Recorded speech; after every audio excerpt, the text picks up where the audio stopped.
This is tape 1 of 3 tapes on the New Order of Barbarians, referred to on these tapes as simply the New World System. Tapes 1 and 2 are reminiscences by Dr. Lawrence Dunegan of a speech given on March 20th, 1969 by an insider of the Order, whose names and credentials are given in the interview with Dr. Dunegan on tape 3. The moderator for these tapes is Randy Engel, National Director, U.S. Coalition for Life. There has been much written and much said by some people who have looked at all the changes that have occurred in American society in the past 20 years or so, and who have looked then retrospectively to earlier history of the United States and indeed of the world, and come to the conclusion that there is a conspiracy of sorts which influences, indeed controls, major historical events not only in the United States but around the world. This conspiratorial interpretation of history is based on people making observations from the outside, gathering evidence, and coming to the conclusion that from the outside they see a conspiracy. Their evidence and conclusion are based on evidence gathered in retrospect, period. I want to now describe what I heard from a speaker in 1969, which in several weeks will now be 20 years ago. The speaker did not speak in terms of retrospect, but rather predicting changes that would be brought about in the future. The speaker was not looking from the outside in, thinking that he saw conspiracy. Rather, he was on the inside, admitting that indeed there was an organized power, force, group of men who wielded enough influence to determine major events involving countries around the world, and he predicted, or rather expounded on changes that were planned for the remainder of this century. As you listen, if you can recall the situation, at least in the United States in 1969 and the few years thereafter, and then recall the kinds of changes which have occurred between then and now, almost 20 years later, I believe you'll be impressed with the degree to which the things that were planned to be brought about have already been accomplished. Some of the things that were discussed were not intended to be accomplished yet by 1988, but are intended to be accomplished before the end of this century. There is a timetable, and it was during this session that some of the elements of the timetable were brought out. Anyone who recalls early in the days of the Kennedy presidency, the Kennedy campaign, when he spoke of progress in the decade of the 60s, that was kind of a cliche in those days, the decade of the 60s. Well, by 1969, our speaker was talking about the decade of the 70s, the decade of the 80s, and the decade of the 90s. So that I think that terminology, that way of looking at things and expressing things, probably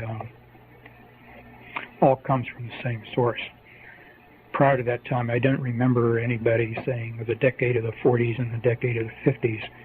So I think this overall plan and timetable had taken important shape with more predictability to those who control it sometime in the late 50s. That's speculation on my part. In any event, the speaker said that His purpose was to tell us about changes which would be brought about in the next 30 years or so that an entirely new worldwide system would be in operation before the turn of the century. As he put it, we plan to enter the 21st century with a running start. He said as we listened to what he was about to present, he said, some of you will think I'm talking about communism.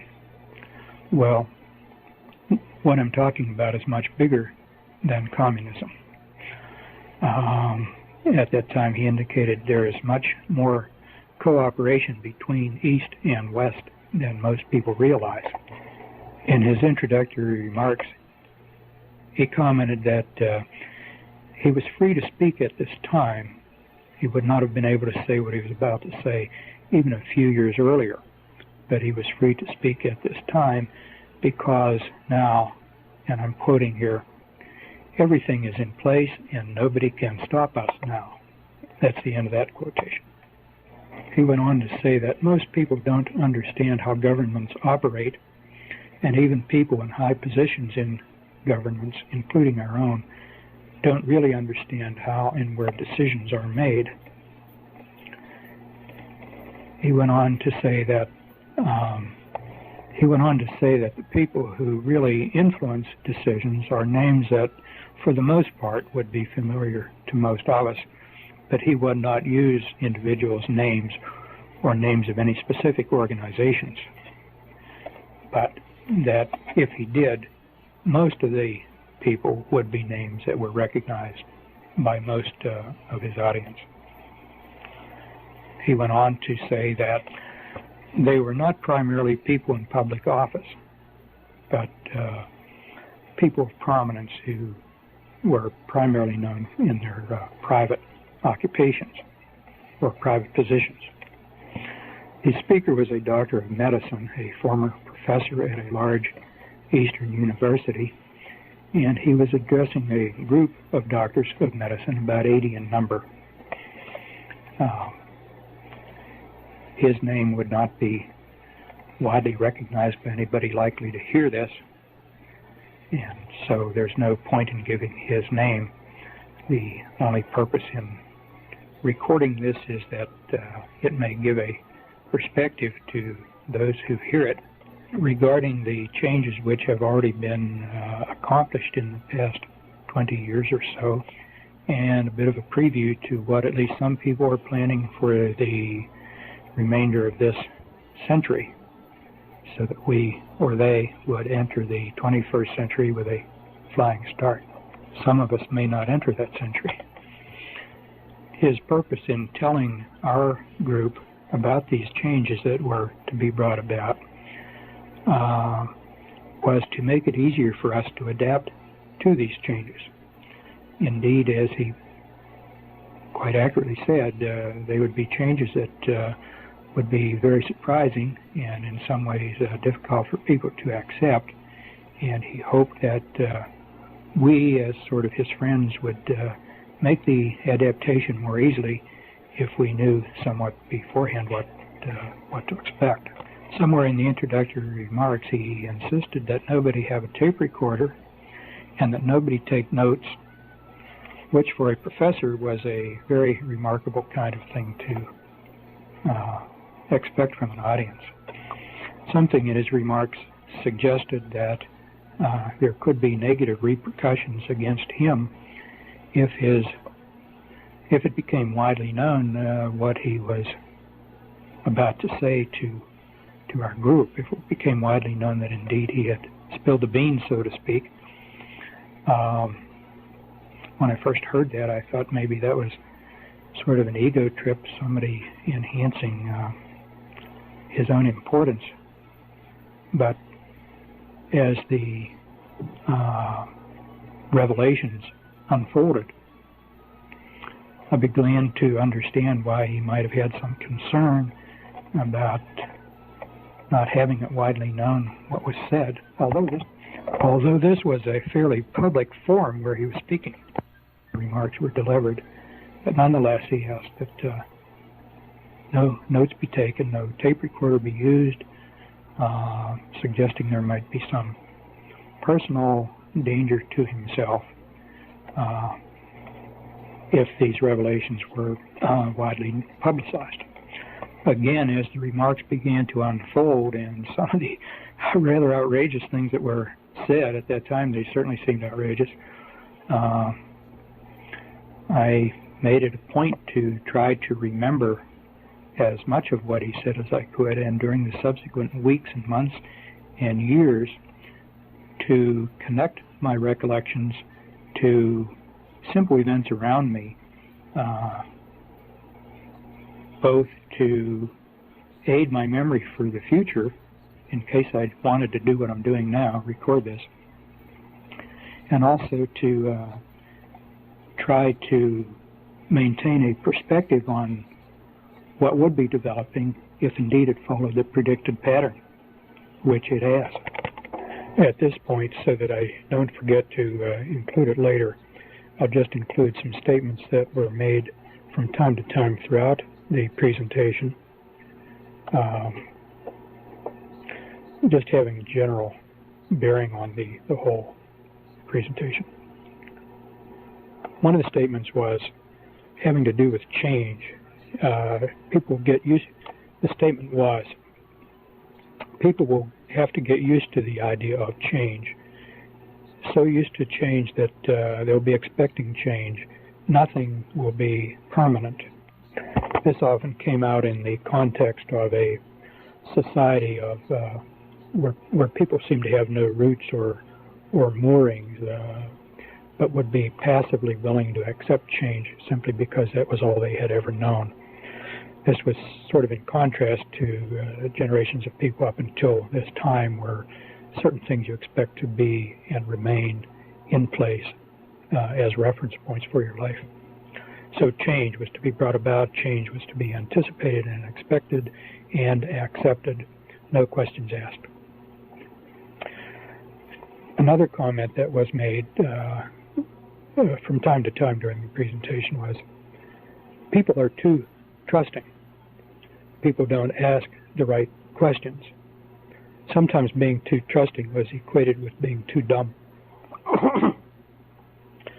But sometimes when he would say that and say people don't ask the right questions, it was almost with a sense of regret, as if he were uneasy with what he was a part of and wished that people would challenge it and maybe not be so trusting. Another comment that was repeated from time to time,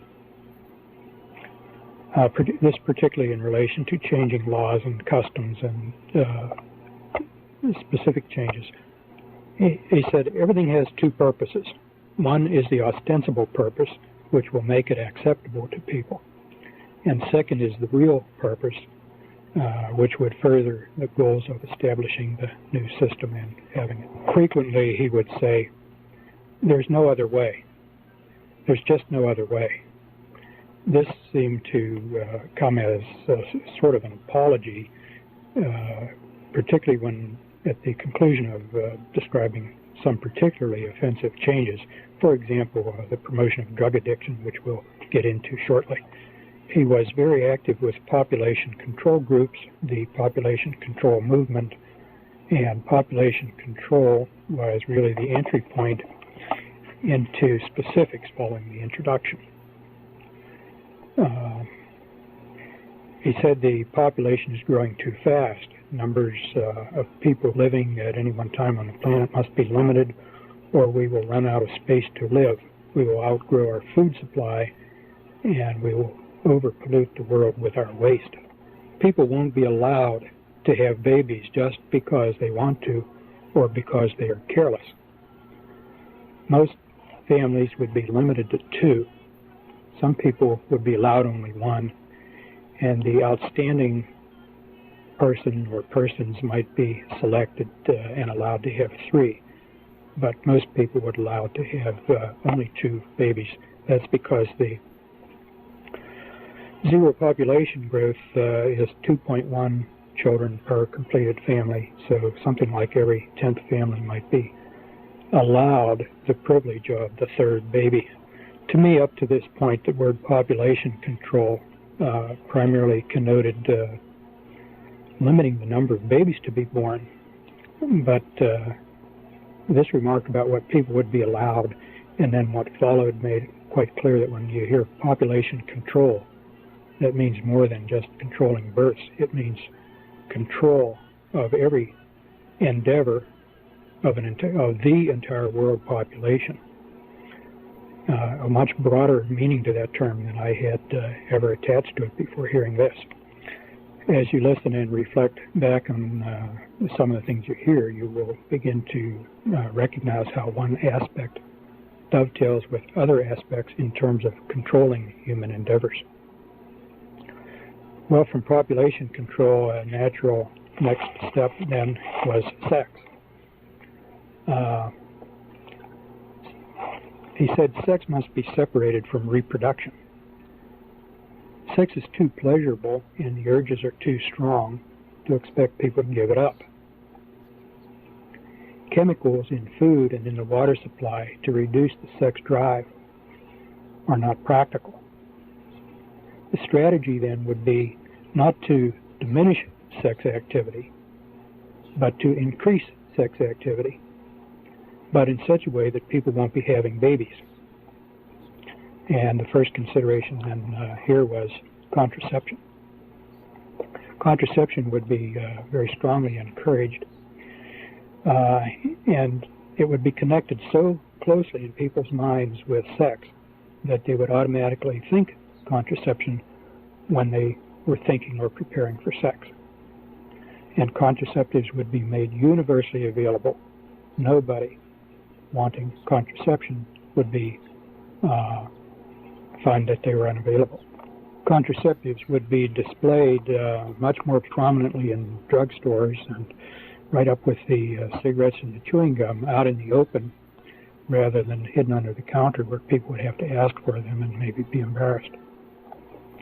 This kind of openness was a way of suggesting that contraceptives are just as much a part of life as any other item sold in the store. And contraceptives would be advertised. And contraceptives would be dispensed in the schools in association with sex education. The sex education was to get kids interested early, making the connection between sex and the need for contraception early in their lives, even before they became very active. At this point, I was recalling some of my teachers, particularly in high school, and found it totally unbelievable to think of them agreeing to, much less participating in distributing contraceptives to students. But that only reflected my lack of understanding of how these people operate. That was before the school-based clinic programs got started. Many cities in the United States by this time have already set up school-based clinics, which are primarily contraception, birth control, population control clinics. The idea then is that the connection between sex and contraception introduced and reinforced in school would carry over into marriage. Indeed, if young people, when they matured, decided to get married, marriage itself would be diminished in importance.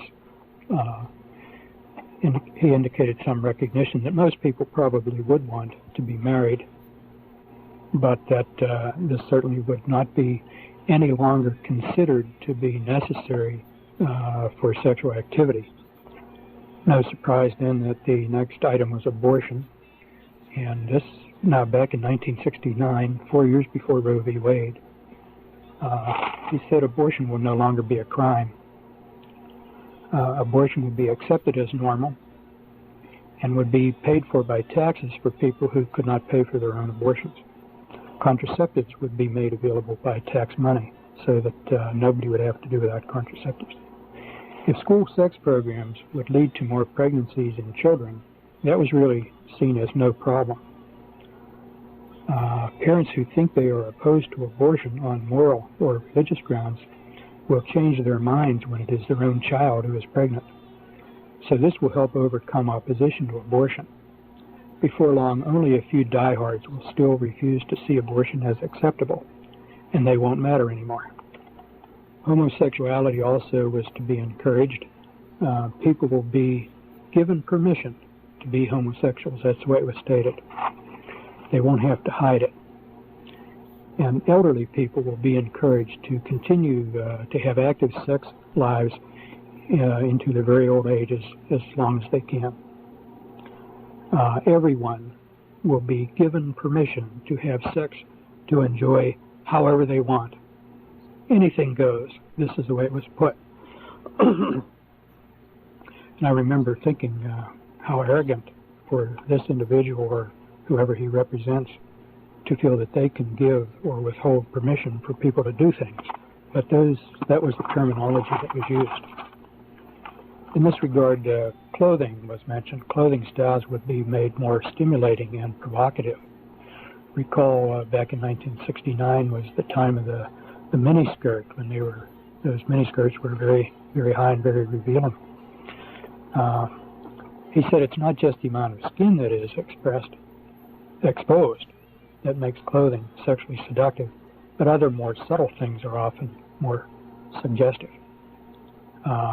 Things like movement and the cut of clothing and the kind of fabric, the positioning of accessories on the clothing. If a woman has an attractive body, why should she not show it, was one of the statements. There was not detail on what was meant by provocative clothing, but since that time, if you watch the changes in clothing styles, blue jeans are cut in a way that they're much more tight-fitting through the crotch. They form wrinkles. Wrinkles essentially are arrows, lines which direct one's vision to certain anatomic areas. And this was around the time of the burn your bra activity. He indicated that a lot of women should not go without a bra. They need a bra to be attractive. So instead of banning bras and burning them, bras would come back, but they would be thinner and softer, allowing more natural movement. It was not specifically stated, but certainly a very thin bra is much more revealing of the nipple and what else is underneath than heavier bras that were in style up to that time. Technology. Earlier he said sex and reproduction would be separated. You would have sex without reproduction, and then technology was reproduction without sex. This would be done in the laboratory. Indicated already much research was underway about making babies in the laboratory. There was some elaboration on that, but I don't remember the details, how much of that technology has come to my attention since that time. I don't remember in a way that I can distinguish what was said from what I subsequently have just learned as general medical information. Families. Families would be limited in size. We already alluded to not being allowed more than 2 children. Divorce would be made easier and more prevalent. Most people who marry will marry more than once. More people will not marry. Unmarried people would stay in hotels and even live together. That would be very common. Nobody would even ask questions about it. It would be widely accepted as no different from married people being together. More women will work outside the home. More men will be transferred to other cities in their jobs. More men would travel in their work. Therefore, it would be harder for families to stay together. This would tend to make the marriage relationship less stable, and therefore tend to make people less willing to have babies. And the extended family would be smaller and more remote. Travel would be easier, less expensive for a while, so that people who did have to travel would feel that they could get back to their families, not that they were abruptly being made remote from their families. But one of the net effects of easier divorce laws, combined with the promotion of travel and transferring families from one city to another, was to create instability in the families. If both husband and wife are working and one partner gets transferred, the other one may not be easily transferred. So one either gives up his or her job and stays behind while the other leaves, or else gives up the job and risks not finding employment in the new location. Rather diabolical approach to this whole thing. Euthanasia. Everybody has a right to live only so long. The old are no longer useful. They become a burden. You should be ready to accept death. Most people are. An arbitrary age limit could be established. After all, you have a right to only so many steak dinners, so many orgasms, and so many good pleasures in life. And after you've had enough of them, and you're no longer productive in working and contributing, then you should be ready to step aside for the next generation. Some things that would help people realize that they had lived long enough. He mentioned several of these. I don't remember them all. Here are a few. The use of very pale printing ink on forms that people necessary to fill out, so that older people wouldn't be able to read the pale ink as easily and would need to go to younger people for help. Automobile traffic patterns. There would be more high-speed traffic lanes, traffic patterns that older people with their slower reflexes would have trouble dealing with, and thus tend to lose some of their independence. Big item which was elaborated at some length was the cost of medical care would be made burdensomely high. Medical care would be connected very closely with one's work, but also would be made very, very high in cost, so that it would simply be unavailable to people beyond a certain time. And unless they had a remarkably rich supporting family, they would just have to do without care. And the idea was that if everybody sees enough what a burden it is on the young to try to maintain the old people, then the young would become agreeable to helping mom and dad along the way, provided that this was done humanely and with dignity. And then the example was there could be like a nice farewell party, a real celebration. Mom and dad had done a good job. And then after the party's over, take the demise pill. The next topic is medicine. There would be profound changes in the practice of medicine.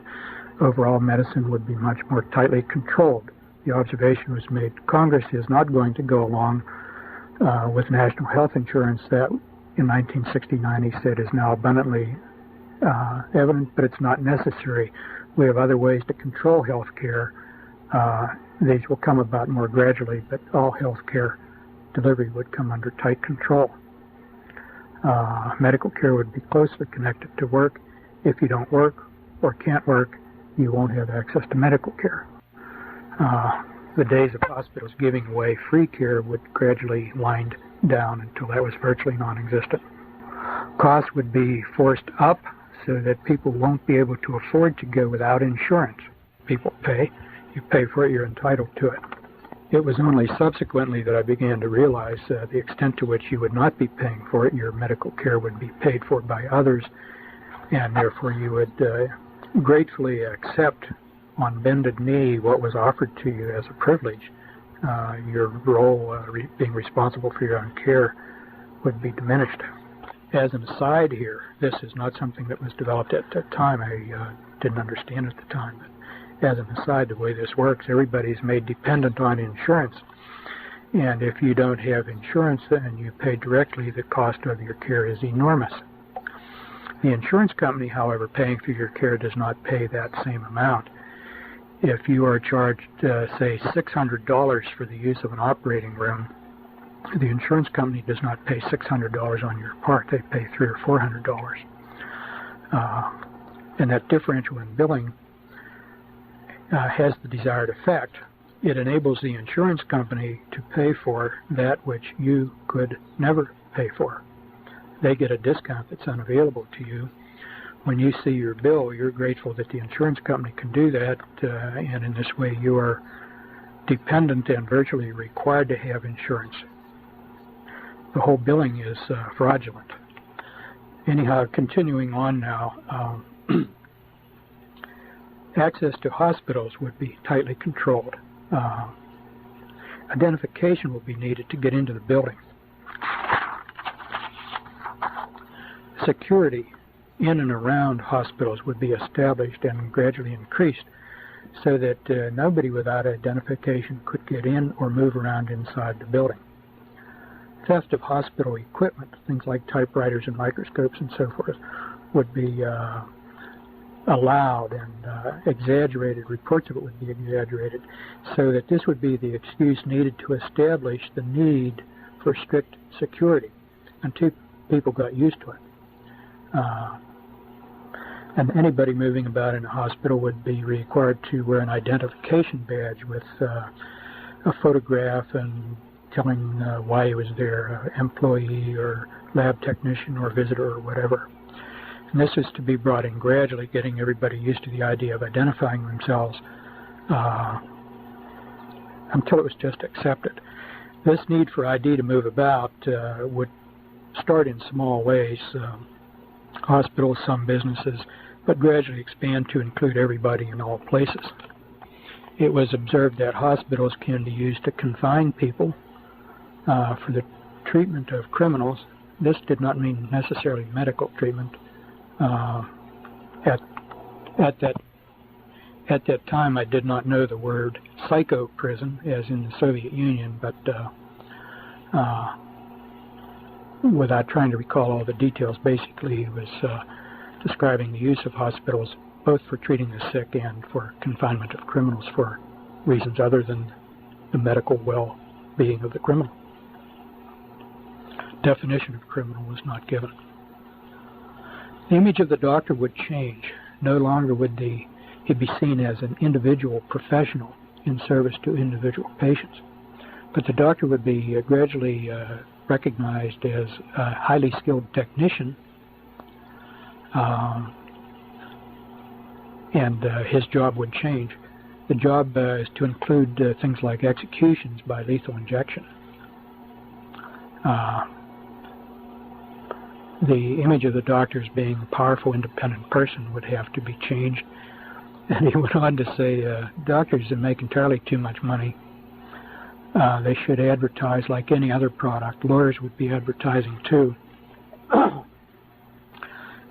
Keep in mind, this was an audience of doctors being addressed by a doctor, and it was interesting that he would make some rather insulting statements to his audience without fear of antagonizing us. The solo practitioner would become a thing of the past. A few diehards might try to hold out, but most doctors would be employed by an institution of one kind or another. Group practice would be encouraged, corporations would be encouraged, and then once the corporate image of medical care, as this gradually became more and more acceptable, doctors would more and more become employees rather than independent contractors.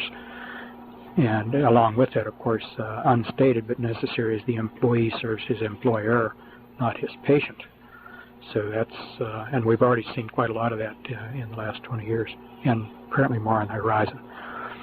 The term HMO was not used at that time, but as you look at HMOs, you see this is the way that medical care is being taken over since the national health insurance approach did not get through the Congress. A few diehard doctors may try to make a go of it, remaining in solo practice, remaining independent, which parenthetically is me. But they would suffer great loss of income. They'd be able to scrape by maybe, but never really live comfortably as those who were willing to become employees of the system. Ultimately, there would be no room at all for the solo practitioner after the system is entrenched. Next heading to talk about is health and disease. He said there would be new diseases to appear, which had not ever been seen before, would be very difficult to diagnose and be untreatable, at least for a long time. No elaboration was made on this, but I remember not long after hearing this presentation, when I had a puzzling diagnosis to make, I would be wondering, is this what he was talking about? Is this a case of what he was talking about? Some years later, as AIDS ultimately developed, I think AIDS was at least one example of what he was talking about. I now think that AIDS probably is a manufactured disease. Cancer. He said we can cure almost every cancer right now. Information is on file in the Rockefeller Institute if it's ever decided that it should be released. But consider, if people stop dying of cancer, how rapidly we would become overpopulated. You may as well die of cancer as something else. Efforts at cancer treatment would be geared more toward comfort than toward cure. There was some statement that ultimately the cancer cures which were being hidden in the Rockefeller Institute would come to light because independent researchers might bring them out despite these efforts to suppress them. But at least for the time being, letting people die of cancer was a good thing to do because it would slow down the problem of overpopulation. Another very interesting thing was heart attacks. He said, there is now a way to simulate a real heart attack. It can be used as a means of assassination. Only a very skilled pathologist who knew exactly what to look for at an autopsy could distinguish this from the real thing. I thought that was a very surprising and shocking thing to hear from this particular man at that particular time. This and the business of the cancer cure really still stand out sharply in my memory because they were so shocking and at that time seemed to me out of character. He then went on to talk about nutrition and exercise, sort of in the same framework. People would have to eat right and exercise right to live as long as before. Most won't. This in the connection of nutrition, there was no specific statement that I can recall as to particular nutrients that would be either inadequate or in excess. In retrospect, I tend to think he meant high salt diets and high fat diets would predispose toward high blood pressure and premature arteriosclerotic heart disease, and that if people were too dumb or too lazy to exercise as they should, then their circulating fats would go up and predispose to disease. And he said something about diet information, about proper diet would be widely available, but most people, particularly stupid people who had no right to continue living anyway, they would ignore the advice and just go on and eat what was convenient and tasted good. There were some other unpleasant things said about food. I just can't recall what they were, but I do remember of having reflections about wanting to plant a garden in the backyard to get around whatever these contaminated foods would be. I regret I don't remember the details, the rest of this about nutrition and hazardous nutrition. With regard to exercise, he went on to say that more people would be exercising more, especially running, because everybody can run. You don't need any special equipment or place. You can run wherever you are. As he put it, people will be running all over the place. And in this vein, he pointed out how supply produces demand, and this was in reference to athletic clothing and equipment, as this would be made more widely available and glamorized, particularly as regards running shoes. This would stimulate people to develop an interest in running, and as part of a whole sort of public propaganda campaign, people would be encouraged then to buy the attractive sports equipment and to get into exercise. Again, Well, in connection with nutrition, he also mentioned that public eating places would rapidly increase, that this had a connection with the family too. As more and more people ate out, eating at home would become less important. People would be less dependent on their kitchens at home. And then this also connected to convenience foods being made widely available. Things like you could pop into the microwave. Whole meals would be available prefixed. And of course we've now seen this in some pretty good ones. But this whole different approach to eating out and to previously prepared meals being eaten in the home was predicted at the time to be brought about convenience foods. And the convenience foods, though, would be part of the hazard. Anybody who was lazy enough to want the convenience foods rather than fixing his own also better be energetic enough to exercise, because if he was too lazy to exercise and too lazy to fix his own food, then he didn't deserve to live very long. This was all presented as sort of a moral judgment about people and what they should do with their energies. People who are smart, who would learn about nutrition, and who are disciplined enough to eat right and exercise right are better people and are the kind you want to live longer. Somewhere along in here there was also something about accelerating the onset of puberty, and this was said in connection with health, and later in connection with education, and connected to accelerating the process of evolutionary change. There was a statement that we think we can push evolution faster and in the direction we want it to go.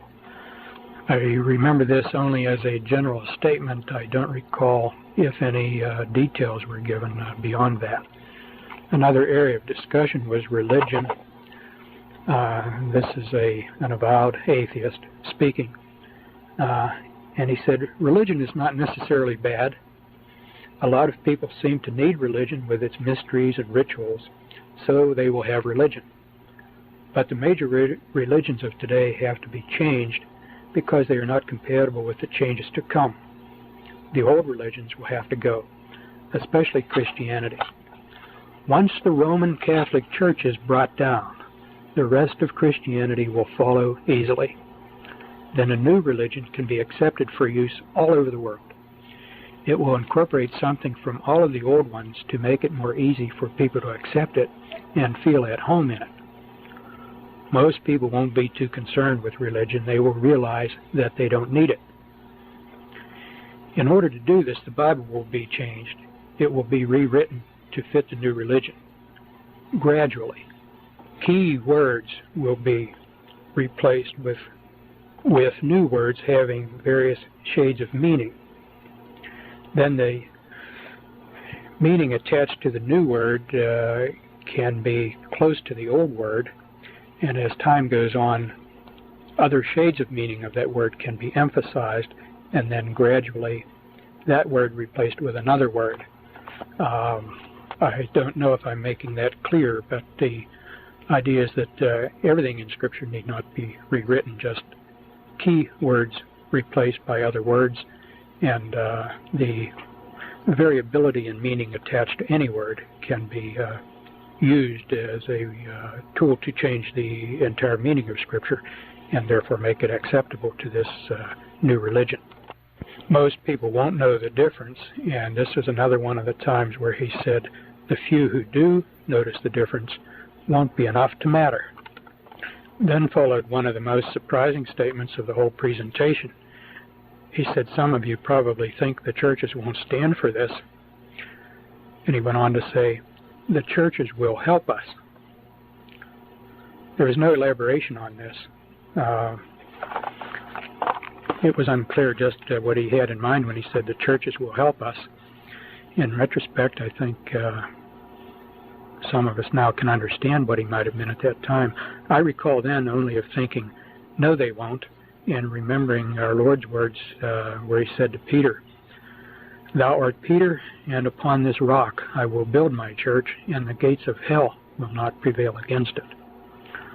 So Yes, some people in the churches might help, and in the subsequent 20 years we've seen how some people in churches have helped. But we also know that our Lord's words will stand, and the gates of hell will not prevail. Another area of discussion was education, and one of the things in connection with education that I remember connecting with what he said about religion was, in addition to changing the Bible, he said that classics in literature would be changed. I seem to recall Mark Twain's writings was given as one example.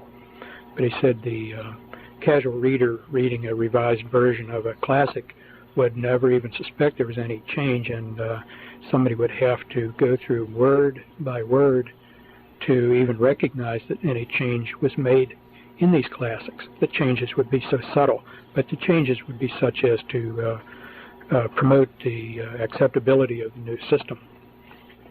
As regards education, he indicated that kids would spend more time in schools, but in many schools they wouldn't learn anything. They'll learn some things, but not as much as formerly. Better schools in better areas with better people, their kids will learn more. In the better schools, learning would be accelerated. And this was another time where he said, we think we can push evolution. By pushing kids to learn more, he seemed to be suggesting that their brains would evolve and that their offspring then would evolve, sort of pushing evolution in where kids would learn and be more intelligent at a younger age, as if this pushing would alter their physiology. Overall, schooling would be prolonged. This meant prolonged throughout the school year. I'm not sure what he said about a long school day. I do remember he said that school was planned to go all summer, that the summer school vacation would become a thing of the past, not only for schools but for other reasons. People would begin to think of vacation times year-round, not just in the summer.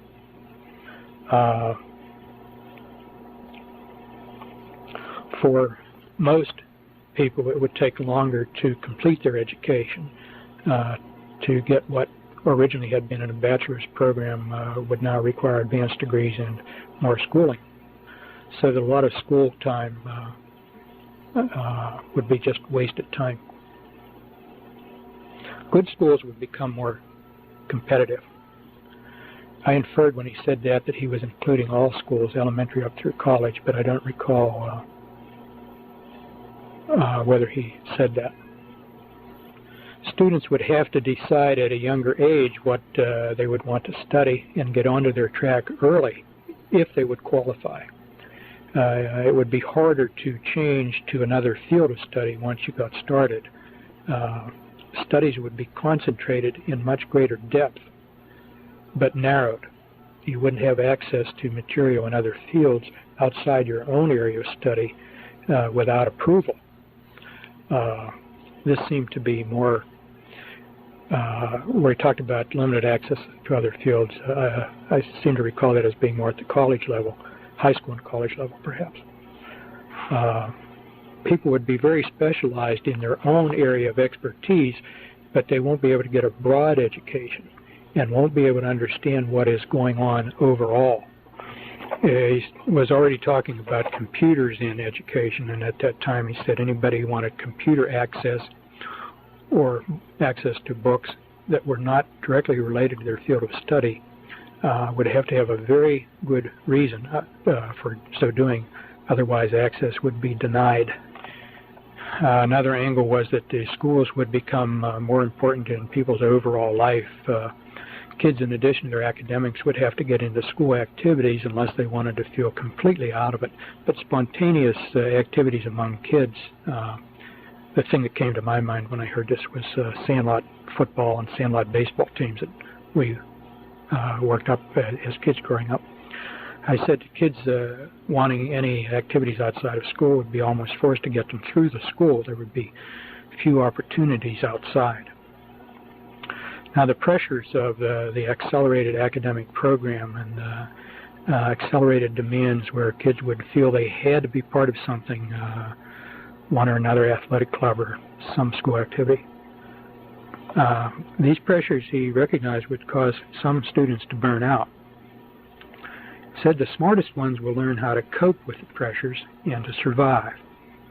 There will be some help available to students in handling stress, but the unfit won't be able to make it. They will then move on to other things. In this connection, and later on in the connection with drug abuse and alcohol abuse, he indicated that psychiatric services to help would be increased dramatically.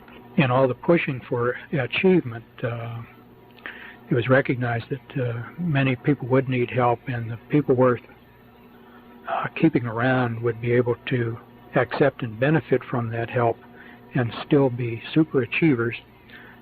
Those who could not would fall by the wayside and therefore were sort of dispensable, expendable, I guess is the word I want.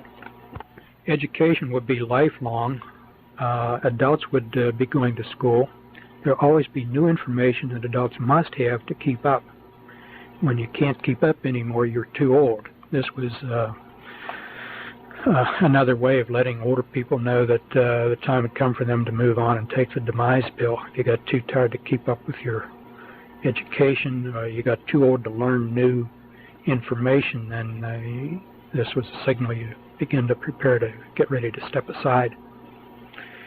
In addition to revising the classics, which I alluded to a while ago with revising the Bible, he said some books would just disappear from libraries.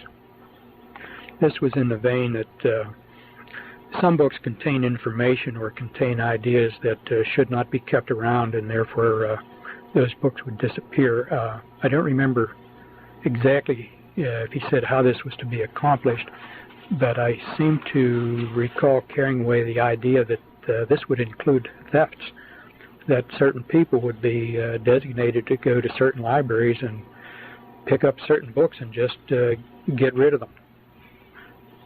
Not necessarily as a matter of policy, just simply steal it.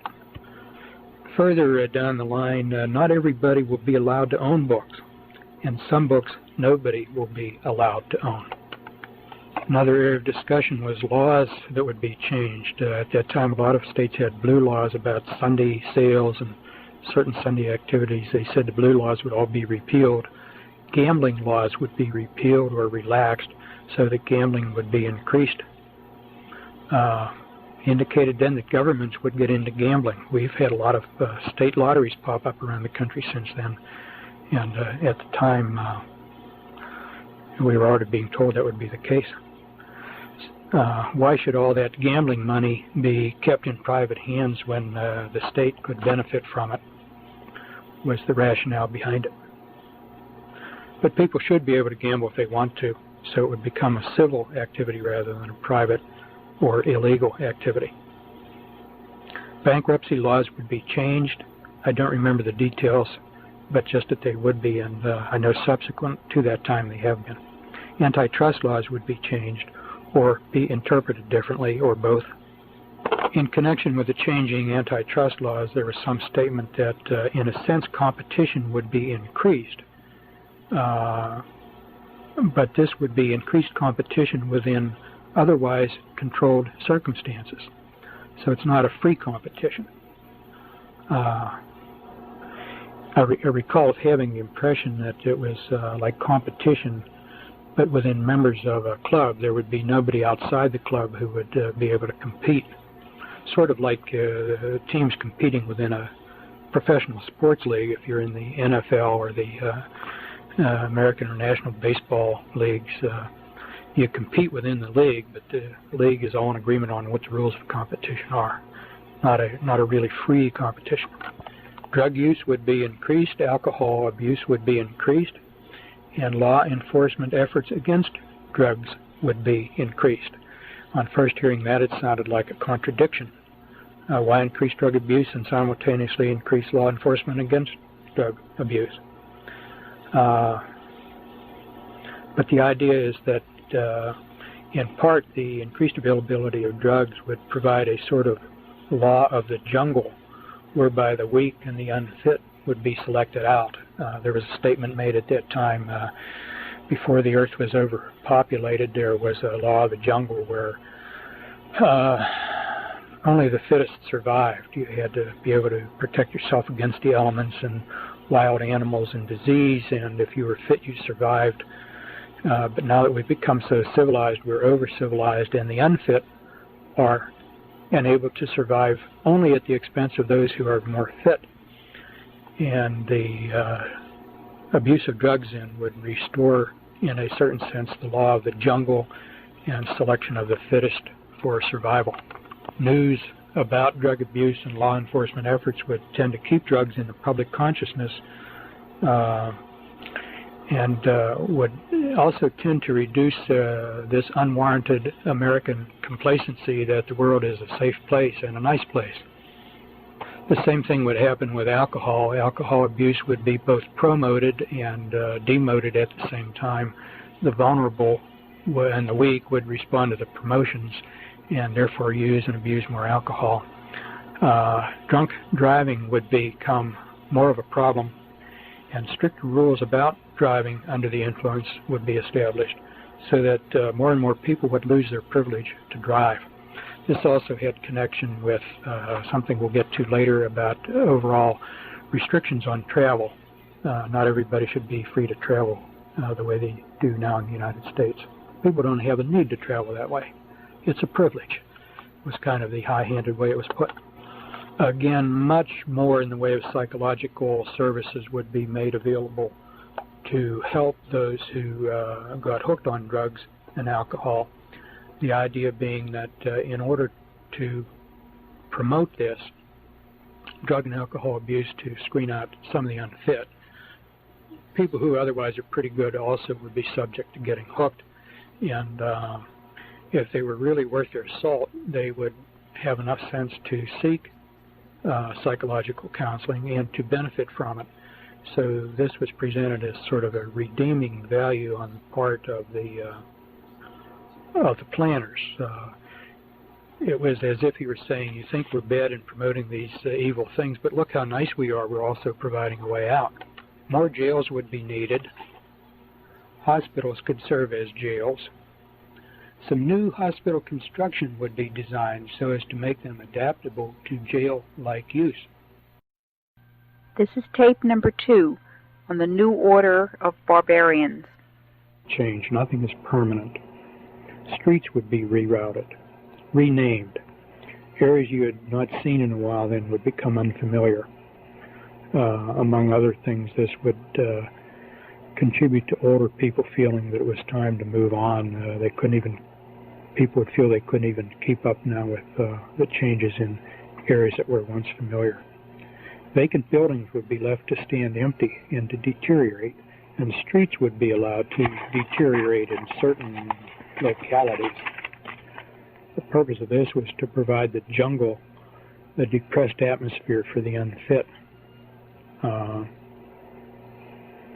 Somewhere in this same connection he mentioned buildings and bridges would be made so that they would collapse after a while. There would be more accidents involving airplanes and railroads and automobiles. All of this to contribute to the feeling of insecurity, that nothing was safe.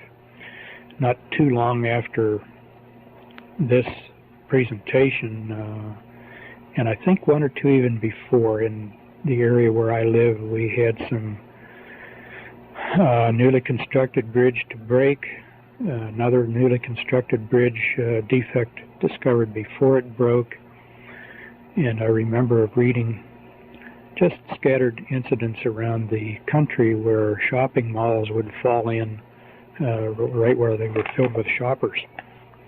And I remember that one of the shopping malls in our area, first building I'd ever been in where you could feel this vibration throughout the entire building when there were a lot of people in there. And I remember wondering at that time whether this shopping mall was one of the buildings he was talking about. Talking to construction people and architects about it, they'd say, oh no, that's good. Building vibrate like that, that means it's flexible and not rigid. Well, maybe so. We'll wait and see. Other areas, though, would be well maintained. Not every part of the city would be slummed. There would be the created slums and other areas well maintained. Those people able to leave the slum for better areas then would learn to better appreciate the importance of human accomplishment. This meant that if they left the jungle and came to civilization, so to speak, they could be proud of their own accomplishments, that they made it. There was no related sympathy for those who were left behind in the jungle of drugs and deteriorating neighborhoods. And then a statement that was kind of surprising: we think we can effectively limit crime to the slum areas, so it won't be spread heavily into better areas.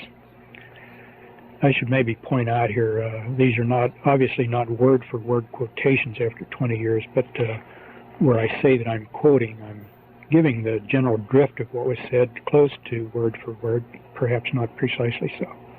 But anyhow, I remember wondering, how can you be so confident that the criminal element is going to stay where you want it to stay? But he went on to say there would be increased security would be needed in the better areas. That would mean more police, better coordinated police efforts. He did not say so, but I wondered at that time about the moves that were afoot to consolidate all the police departments of suburbs around major cities. I think the John Birch Society was one who was saying, support your local police, don't let them be consolidated. And I remember wondering if that was one of the things he had in mind about security. It was not explicitly stated. But anyhow, he went on to say there would be a whole new industry of residential security systems to develop, with alarms and locks and alarms going into the police department so that people could protect their wealth and their well-being. Because some of the criminal activity would spill out of the slums into better, more affluent-looking areas that looked like they'd be worth burglarizing. But, and again, it was stated like as a redeeming quality. See, we're generating all this more crime, but look how good we are. We're also generating the means for you to protect yourself against the crime. Sort of repeated thing throughout this presentation was the recognized evil, and then the self-forgiveness, saying, well, see, we've given you a way out. American industry came under discussion. It was the first that I'd heard of the term global interdependence, or that notion. The stated plan was that different parts of the world would be assigned different roles of industry and commerce in a unified global system. The continued preeminence of the United States and the relative independence and self-sufficiency of the United States would have to be changed. This was one of the several times where he said, in order to create a new structure, you first have to tear down the old. And American industry was one example of that. Our system would have to be curtailed in order to give other countries a chance to build their industries, because otherwise they would not be able to compete against the United States. And this was especially true of our heavy industries that would be cut back while the same industries were being developed in other countries, notably Japan. And at this point there was some discussion of steel, and particularly automobiles. I remember saying that automobiles would be imported from Japan on a equal footing with our own domestically produced automobiles, but the Japanese product would be better. Things would be made so they would break and fall apart. That is in the United States. So that people would tend to prefer the imported variety, and this would give a bit of a boost to foreign competitors one example was Japanese. In 1969, Japanese automobiles, if they were sold here at all, I don't remember, but they certainly weren't very popular. But the idea was you would get a little bit disgusted with your Ford, GM, or Chrysler product or whatever, because little things like window handles would fall off more and plastic parts would break that, had they been made of metal, would hold up. Your patriotism about buying American would soon give way to practicality, that if you bought Japanese or German or imported, that it would last longer and you'd be better off. Patriotism would go down the drain then. There was mention elsewhere of things being made to fall apart too. One of the, I don't remember specific items that, if they were even stated, other than automobiles, but I do recall having the impression, sort of in my imagination, of a surgeon having something fall apart in his hands in the operating room at a critical time. Was he including this sort of thing in his discussion? But somewhere in this discussion about things being made deliberately defective and unreliable, not only was to tear down patriotism, but to be just a little source of irritation to people who would use such things. Again, the idea that you not feel terribly secure, promoting the notion that the world isn't a terribly reliable place. The United States was to be kept strong in information, communications, high technology, education, and agriculture. The United States was seen as continuing to be sort of the keystone of this global system, but heavy industry would be transported out. One of the comments made about heavy industry was we had enough environmental damage from smokestacks and industrial waste, and some of the other people could put up with that for a while. This, again, was supposed to be a redeeming quality for Americans to accept. You took away our industry, but you saved our environment. So we really didn't lose anything. And along this line, there were talks, there was then discussion about people losing their jobs as a result of industry and opportunities for retraining, and particularly population shifts would be brought about. This is sort of an aside, but I think I'll explore the aside before I forget it more. Population shifts were to be brought about so that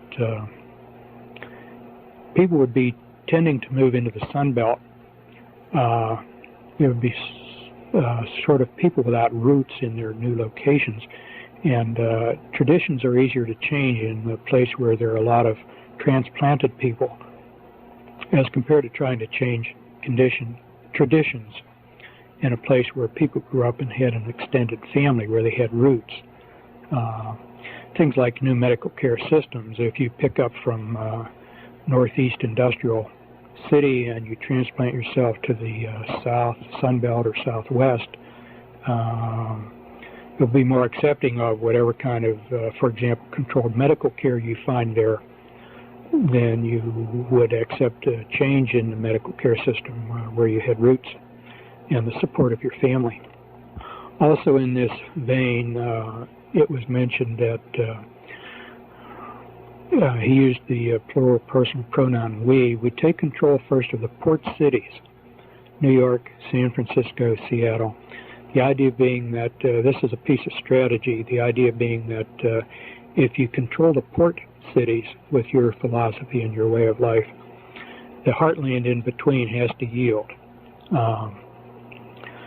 I can't elaborate more on that, but it is interesting that if you look around, the most liberal areas in the country, and progressively so, are the seacoast cities. The heartland, the Midwest, does seem to have maintained its conservatism. But as you take away industry and jobs and relocate people, then this is a strategy to break down conservatism.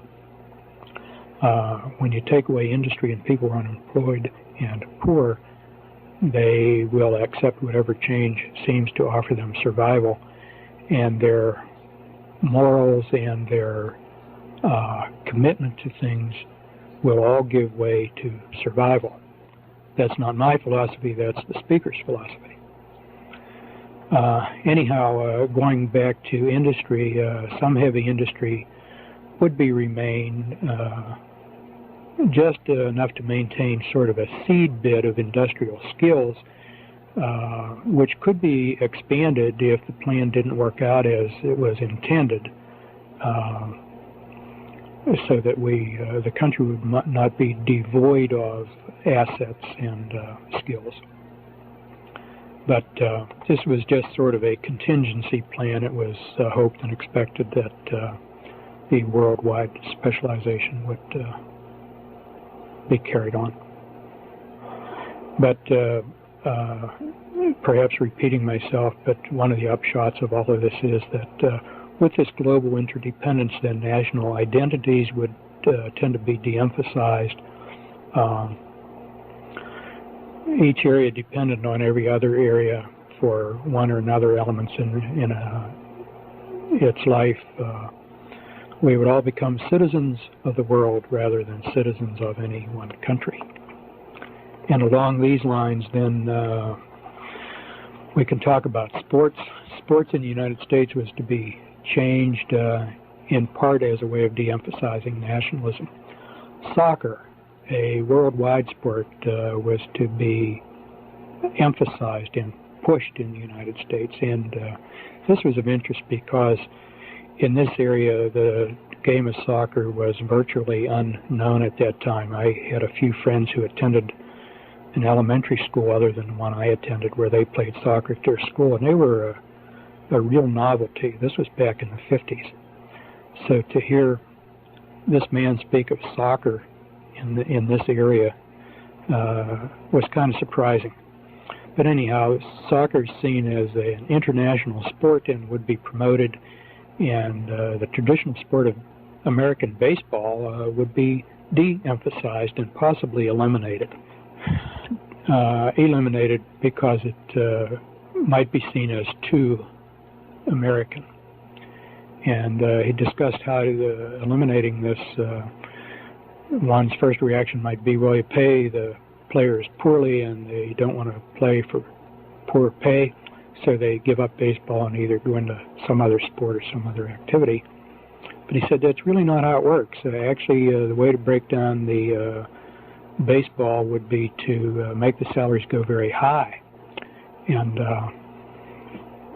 the idea behind this was that as the salaries got ridiculously high, there would be a certain amount of discontent and antagonism as people resented athletes being paid so much, and the athletes would begin more and more to resent among themselves what other players were paid, and would tend to abandon the sport.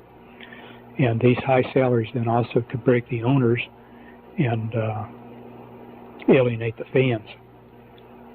And then the fans would support soccer, and the baseball fields could be used as soccer fields. Wasn't said definitely this would have to happen, but if the international flavor didn't come around rapidly enough, this could be done. There was some comment along the same lines about football, although I seem to recall he said football would be harder to dismantle because it was so widely in the colleges as well as the professional leagues, and would be harder to tear down. And there was something also about the violence in football that met a psychological need that was perceived, and people have a need for this vicarious violence, and so football for that reason might be left around to meet that vicarious need. Same thing true with hockey. Hockey had more of an international flavor and would be emphasized. There was some foreseeable international competition about hockey and particularly soccer. At that time, hockey was international between the United States and Canada. I was kind of surprised because I thought the speaker just never impressed me as being at all a hockey fan, and I am. But and it turns out he was not. He just knew about the game and what it would do to this changing sports program. But in any event, soccer was to be the keystone of athletics because it's already a worldwide sport. It's South America and Europe and parts of Asia and the United States should get on the bandwagon. And all this would foster international competition so that we would all become citizens of the world to a greater extent than citizens of our own narrow nations. There was some discussion about hunting. Not surprisingly, hunting requires guns, and gun control is a big element in these plans. And I don't remember the details much, but the idea is that gun ownership is a privilege and not everybody should have guns, and hunting was an inadequate excuse for owning guns, and everybody should be restricted in gun ownership. The few privileged people who should be allowed to hunt could maybe rent or borrow a gun from official quarters rather than own their own. After all, everybody doesn't have a need for a gun, was the way it was put. Very important with sports was sports for girls. Athletics would be pushed for girls, and this was intended to replace dolls. Baby dolls would still be around, a few of them, but you would not see the number and variety of dolls, and dolls would not be pushed because girls should not be thinking about babies and reproduction. Girls should be out on the athletic field just as the boys are. Girls and boys really need not be all that different. Tea sets were to go the way of dolls, and all these things that traditionally were thought of as feminine would be greatly de-emphasized as girls got into more masculine pursuits. And just one of the things I recall was that the sports pages would be full of the scores of girls' teams just right there, right along with the boys' teams. And that's recently begun to, after 20 years, recently begun to appear in our local papers. The girls' sports scores are right along with the boys' sports scores. So all of this to change the role model of what a young girl should look to be while she's growing up. She should look to be an athlete rather than to look forward to being a mother. Entertainment. Movies would gradually be made more explicit as regards sex and language.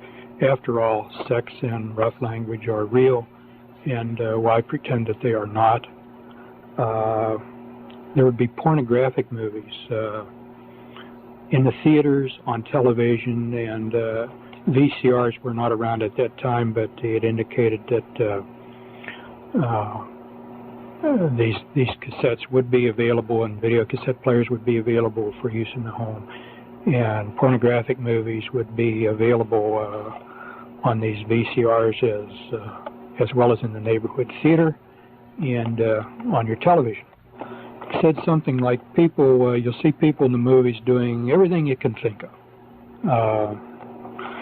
Went on to say that, and all of this is to bring sex out in the open. That was another comment that was made several times, a term, sex out in the open.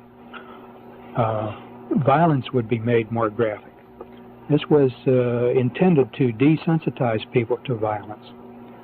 There might need to be a time when people would witness real violence and be a part of it. Later on, it'll become clear where this is headed. So there would be more realistic violence in entertainment, would make it easier for people to adjust. People's attitudes towards death would change, and they would not be so fearful of it, but more accepting of it, and not be so aghast at the sight of dead people or injured people. We don't need to have a genteel population paralyzed by what they might see. People would just learn to say, well, I don't want that to happen to me. This was the first statement suggesting that the plan includes numerous human casualties which the survivors would see.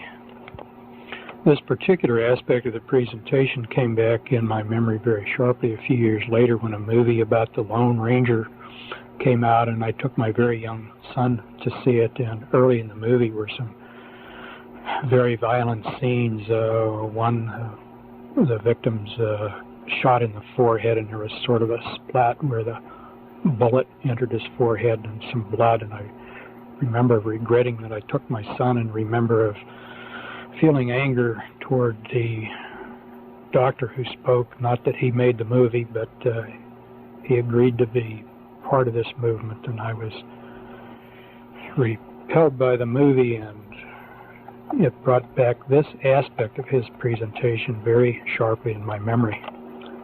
As regards music, he made a rather straightforward statement like, music will get worse. And in 1969, the rock music was getting more and more unpleasant. It was interesting that just his word, the way he expressed it, it would get worse, acknowledging that it was already bad. Lyrics would become more openly sexual. No new sugary romantic music would be publicized like that which had been written before that time. All the old music would be brought back on certain radio stations and records for older people to hear. And older folks would have sort of their own radio stations to hear. And the younger people, their music, as it got worse and worse, would be on their stations, and he seemed to indicate that one group would not hear the other group's music. Older folks would just refuse to hear the junk that was offered to young people, and the young people would accept the junk because it was identified them as their generation and helped them feel distinct from the older generation. I remember at the time of thinking that would not last very long because even young kids wouldn't like the junk. When they got a chance to hear the older music that was prettier, they would gravitate toward it. Unfortunately, I was wrong about that. When the kids get through their teens and into their 20s, some of them improve their taste in music. But unfortunately, he was right. They get used to this junk, and that's all they want. A lot of them can't stand really pretty music. He went on to say the music would carry a message to the young, and nobody would even know the message was there. They'd just think it was loud music. At the time, I didn't understand quite what he meant by that, but in retrospect, I think we know what the messages are in the music for the young. And again, he was right.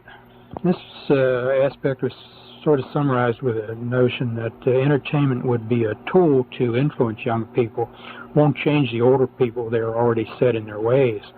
But the changes would be all aimed at the young who are in their formative years, and the older generation would be passing. Not only could you not change them, but they're relatively unimportant anyhow. Once they live out their lives and are gone, the younger generation being formed are the ones that would be important for the future in the 21st century. He also indicated all the old movies would be brought back again, and I remember on hearing that, through my mind ran quickly the memories of a number of old movies that I wondered if they would be included, the ones that I thought I would like to see again. Along with bringing back old music and old movies for older people, there were other privileges that also would be accorded older folks. Free transportation, breaks on purchases, discounts, tax discounts, a number of privileges just because they were older. And this was stated to be sort of a reward for the generation which had grown up through the Depression and had survived the rigors of World War II. They had deserved it, and they were going to be rewarded with all these goodies. And the bringing back of the good old music and the good old movies was going to help ease them through their final years in comfort. Then the presentation began to get rather grim, because once that generation passed, and that would be in the late 80s and the early 90s, where we are now, most of that group would be gone. And then gradually things would tighten up, and the tightening up would be accelerated. The old movies and old songs would be withdrawn. The gentler entertainment would be withdrawn. Travel instead of being easy for old folks, travel then would become very restricted. People would need permission to travel, and they would need a good reason to travel. If you didn't have a good reason for your travel, you would not be allowed to travel. Everyone would need ID. This would at first be an ID card you would carry on your person, and you must show when you're asked for it. It was already planned that later on some sort of device would be developed to be implanted under the skin that would be coded specifically to identify the individual. This would eliminate the possibility of false ID and also eliminate the possibility of people saying, well, I lost my ID. The difficulty about the skin implanted ID was stated to be getting a material that would stay in or under the skin without causing a foreign body reaction, whereby the body would reject it or cause infection, and that this would have to be material on which information could be recorded and retrieved by some sort of scanner while it was not rejected by the body. Silicone was mentioned. Silicone at that time was thought to be well tolerated. It was used to augment breasts. Women who felt their breasts were too small would get silicone implants. I guess that still goes on.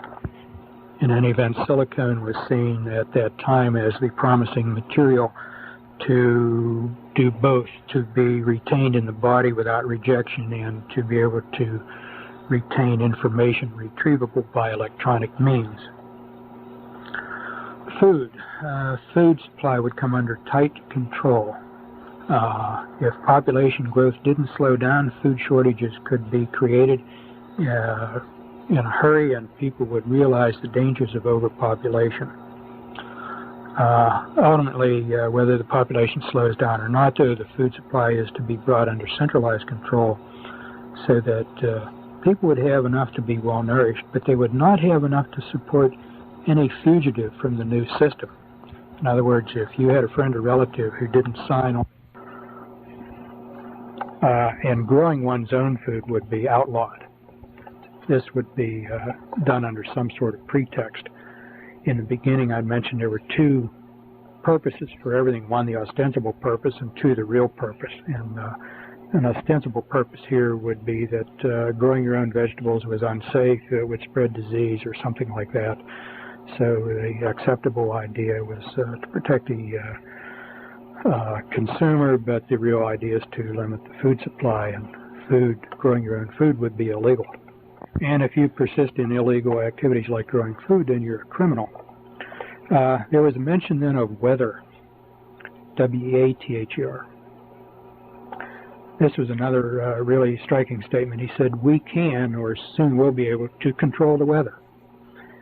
He said, I'm not merely referring to dropping iodide crystals into clouds to precipitate rain that's already there, but real control. And weather was seen as a weapon of war, a weapon of influencing public policy. You could make rain or withhold rain in order to influence certain areas and bring them under your control. There were two sides to this that were kind of striking. He said, on the one hand, you can make drought during the growing season so that nothing will grow, and on the other hand, you can make for very heavy rains during the harvest seasons so that the fields are too muddy to bring in the harvest, and indeed one might be able to do both. There was no statement how this would be done. It was stated that it was either already possible or very, very close to being possible. Politics. He said, very few people know how government really works. Something to the effect that elected officials are influenced in ways that they don't even realize. And they carry out plans that have been made for them, and they think they are that they are authors of the plans. But actually they've been, are manipulated in ways that they don't understand. Somewhere in the presentation he made two statements that I want to insert at this time. I don't remember just where they were made, but they're valid as in terms of the general overall view. The one statement, people can carry in their minds and act upon two contradictory ideas at the same time, provided these two contradictory ideas are kept far enough apart. And the other one, the other statement is, you can know pretty well how rational people are going to respond to certain circumstances or to certain information that they encounter. So to determine the response you want, you need only control the kind of data or information that they are presented or the kinds of circumstances they're in. And being rational people, they'll do what you want them to do. They may not fully understand what they're doing or why. Somewhere in this connection then was a statement admitting that some scientific research data could be, and indeed has been, falsified in order to bring about desired results. And here it was said, people don't ask the right questions. Some people are too trusting. Now, this was an interesting statement because the speaker and the audience, all being doctors of medicine and supposedly very objectively, dispassionately scientific, and science being the be-all and end-all, well, to falsify data, scientific research data, in that setting is like blasphemy in the church. You just don't do that. Anyhow, out of all of this was to, on the political scene, was to come the new international governing body, probably to come through the UN and with the World Court, but not necessarily through those structures. It could be brought about in other ways. Acceptance of the UN at that time was seen as not being as wide as had been hoped. Efforts would continue to give the United Nations increasing importance. People would be more and more used to the idea of relinquishing some national sovereignty. Economic interdependence would foster this goal from a peaceful standpoint. Avoidance of war would foster it from the standpoint of worrying about hostilities. It was recognized that doing it peaceably was better than doing it by war. It was stated at this point that war is obsolete. And I thought that was an interesting phrase because obsolete means something that once was seen as useful is no longer useful. But war is obsolete, this being because of the nuclear bombs. War is no longer controllable. Formerly, wars could be controlled, but if nuclear weapons would fall into the wrong hands, there could be an unintended nuclear disaster. It was not stated who the wrong hands are. We were free to infer that maybe this meant terrorists, but in more recent years I'm wondering whether the wrong hands might also include people that we've assumed have had nuclear weapons all along. Maybe they don't have them. Just as it was stated that industry would be preserved in the United States a little bit, just in case the worldwide plans didn't work out, just in case some country or some other powerful person decided to bolt from the pack and go his own way. One wonders whether this might also be true with nuclear weapons. When you hear that he said they might fall into the wrong hands, there was some statement that the possession of nuclear weapons has been tightly controlled, sort of implying that anybody who had nuclear weapons was intended to have them. That would necessarily have included the Soviet Union, if indeed they have them. But I recall at the time of wondering, are you telling us or are you implying that that this country willingly gave nuclear weapons to the Soviets? At that time, that seemed like a terribly unthinkable thing to do, much less to admit. The leaders of the Soviet Union seemed to be so dependent on the West, though one wonders whether there might have been some fear that they would try to assert independence if they indeed had these weapons. So, I don't know. It's something to speculate about, perhaps. Who did he mean when he said if these weapons fall into the wrong hands? Maybe just terrorists. We'll see. Anyhow, the new system would be brought in, if not by peaceful cooperation, everybody willingly yielding national sovereignty, then by bringing the nation to the brink of nuclear war. And everybody would be so fearful, as hysteria was created about the possibility of nuclear war, that there would be a strong public outcry to negotiate a peace, and people would willingly give up national sovereignty in order to achieve peace, and thereby this would bring in the new international political system. This was stated, and a very impressive thing to hear then. If there were too many people in the right places who resisted this, there might be a need to use one or two, possibly more nuclear weapons. As it was put, this would be possibly needed to convince people that we mean business. And that was followed with a statement that by the time one or two of those went off, then everybody, even the most reluctant, would yield. He said something about this negotiated peace would be very convincing. This kind of in a framework or in a context that the whole thing was rehearsed, but nobody would know it. People hearing about it would be convinced that it was a genuine negotiation between hostile enemies who finally had come to the realization that peace was better than war. In this context, discussing war and war is obsolete, a statement was made that there were some good things about war. One, you're going to die anyway, and people sometimes in war get a chance to display great courage and heroism, and if they die, they've died well, and if they survive, they get recognition. So that in any case, the hardships of war on the soldiers are worth it, because that's the reward they get out of their warring.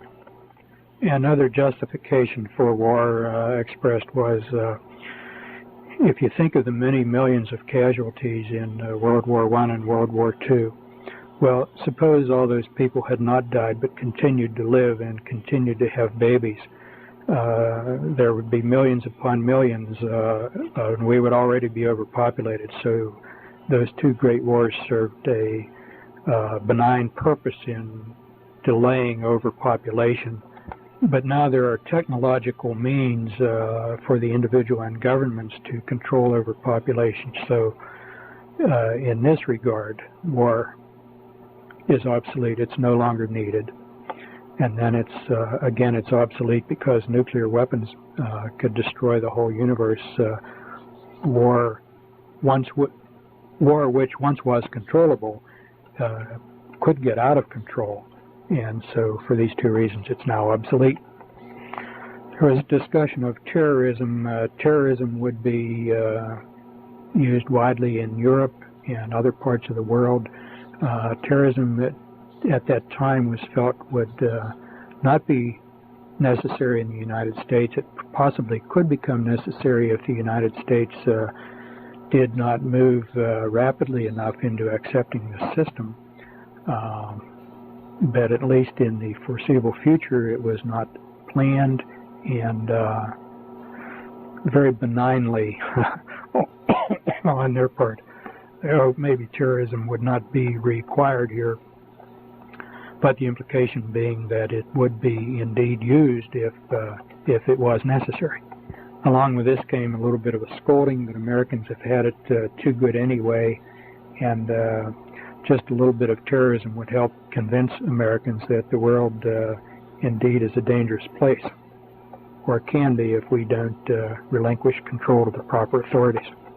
There was discussion of money and banking.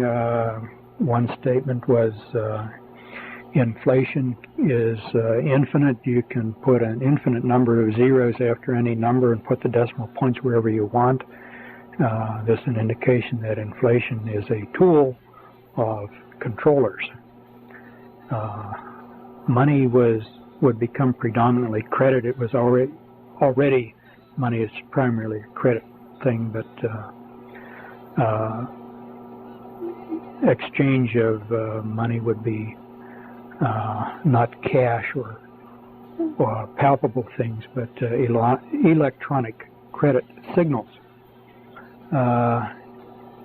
People would carry money only in very small amounts for things like chewing gum and candy bars, just pocket sorts of things. Any purchase of any significant amount would be done electronically. Earnings would be electronically entered into your account. There would be a single banking system. It may have the appearance of being more than one, but ultimately, basically, it would be one single banking system. So that when you got paid, your pay would be entered for you into your account balance, and then when you purchased anything at the point of purchase, it would be deducted from your account balance, and you would actually carry nothing with you. Also, computer records can be kept of whatever it was you purchased, so that if you were purchasing too much of any particular item, some official wanted to know what you were doing with your money, they could go back and review your purchases and determine what it was you were buying. There was a statement to the effect that any purchase of significant size, like an automobile, a bicycle, a refrigerator, a radio or television or whatever, might be have some sort of identification on it where it could be traced, so that very quickly anything which was either given away or stolen, whatever, authorities would be able to establish who purchased it and when. Computers would allow this to happen. The ability to save would be greatly curtailed. People would just not be able to save any considerable degree of wealth. There was some statement of the recognition that wealth represents power, and wealth in the hands of a lot of people is not good for the people in charge, so that if you save too much, you might be taxed. The more you save, the higher the rate of tax on your savings, so your savings really could never get very far. And also, if you began to show a pattern of saving too much, you might have your pay cut. People would say, well, you're saving instead of spending. You really don't need all that money. But basically the idea being to prevent people from accumulating any wealth which might have long-range disruptive influence on the system. People would be encouraged to use credit to borrow, and then also be encouraged to renege on their debts so that they would destroy their own credit. And the idea here is that, again, if you're too stupid to handle credit wisely, this gives the authorities the chance to come down hard on you once you've overshot your credit. Electronic payments initially would all be based on different kinds of credit cards. These were already in use in 1969 to some extent, not as much as now. But people would have credit cards with the electronic strip on it, and once they got used to that, then it would be pointed out the advantage of having all of this combined into a single credit card serving a single monetary system, and then you don't have to carry around all that plastic. So the next step would be the single card, and then the next step would be to replace the single card with a skin implant. The single card could be lost or stolen, give rise to problems, could be exchanged with somebody else to confuse identity. The skin implant, on the other hand, would be not losable or counterfeitable or transferable to another person, so you and your accounts would be identified without any possibility of error. And the skin implant, of course, would have to be put somewhere that was convenient to the scanner, for example, your right hand or your forehead. At that time when I heard this, I was unfamiliar with the statements in the book of Revelation. The speaker went on to say, now some of you people who read the Bible will attach significance to this, to the Bible, but he went on to disclaim any biblical significance at all. This is just common sense of how the system could work and should work, and there's no need to read any superstitious biblical principles into it. As I say, at the time I was not very familiar with the words of Revelation. Shortly after that I became familiar with them, and the significance of what he said really was striking. I'll never forget it. There was some mention also of implants that would lend themselves to surveillance by providing radio signals. This could be under the skin, or a dental implant put in like a filling, so that either fugitives or possibly every citizen could be identified by a certain frequency from his personal transmitter and could be located at any time or in any place by any authority who wanted to find him. This would be particularly useful if somebody broke out of prison. There was more discussion of personal surveillance. One thing was said, you'll be watching television and somebody will be watching you at the same time at a central monitoring station. Television sets would have a device to enable this. The TV set would not have to be on in order for this to be operative. Also, the television set can be used to monitor what you are watching. People can tell what you're watching on the TV and how you're reacting to what you're watching. And you would not know that you were being watched while you were watching your television. How would we get people to accept these things into their homes? Well, people would buy them when they buy their own television. They won't know that they're on there at first. This was described as being by what we now know as cable TV to replace antenna TV. When you buy a TV set, this monitor would just be a part of the set, and most people would not have enough knowledge of electronics to know it's there in the beginning. And then the cable would be the means of carrying the surveillance message to the monitor. By the time people found out that this monitoring was going on, they would also be already very dependent upon television for a number of things. Just the way people are dependent on the telephone today. One thing the television would be used for would be purchases. You wouldn't have to leave your home to purchase. You just turn on your TV, and there would be a way of interacting with the television channel to the store that you wanted to purchase, and you could flip the switch from place to place to choose a refrigerator or clothing. This would be both convenient, but it also would make you dependent on the television, so that the built-in monitor is something you could not do without.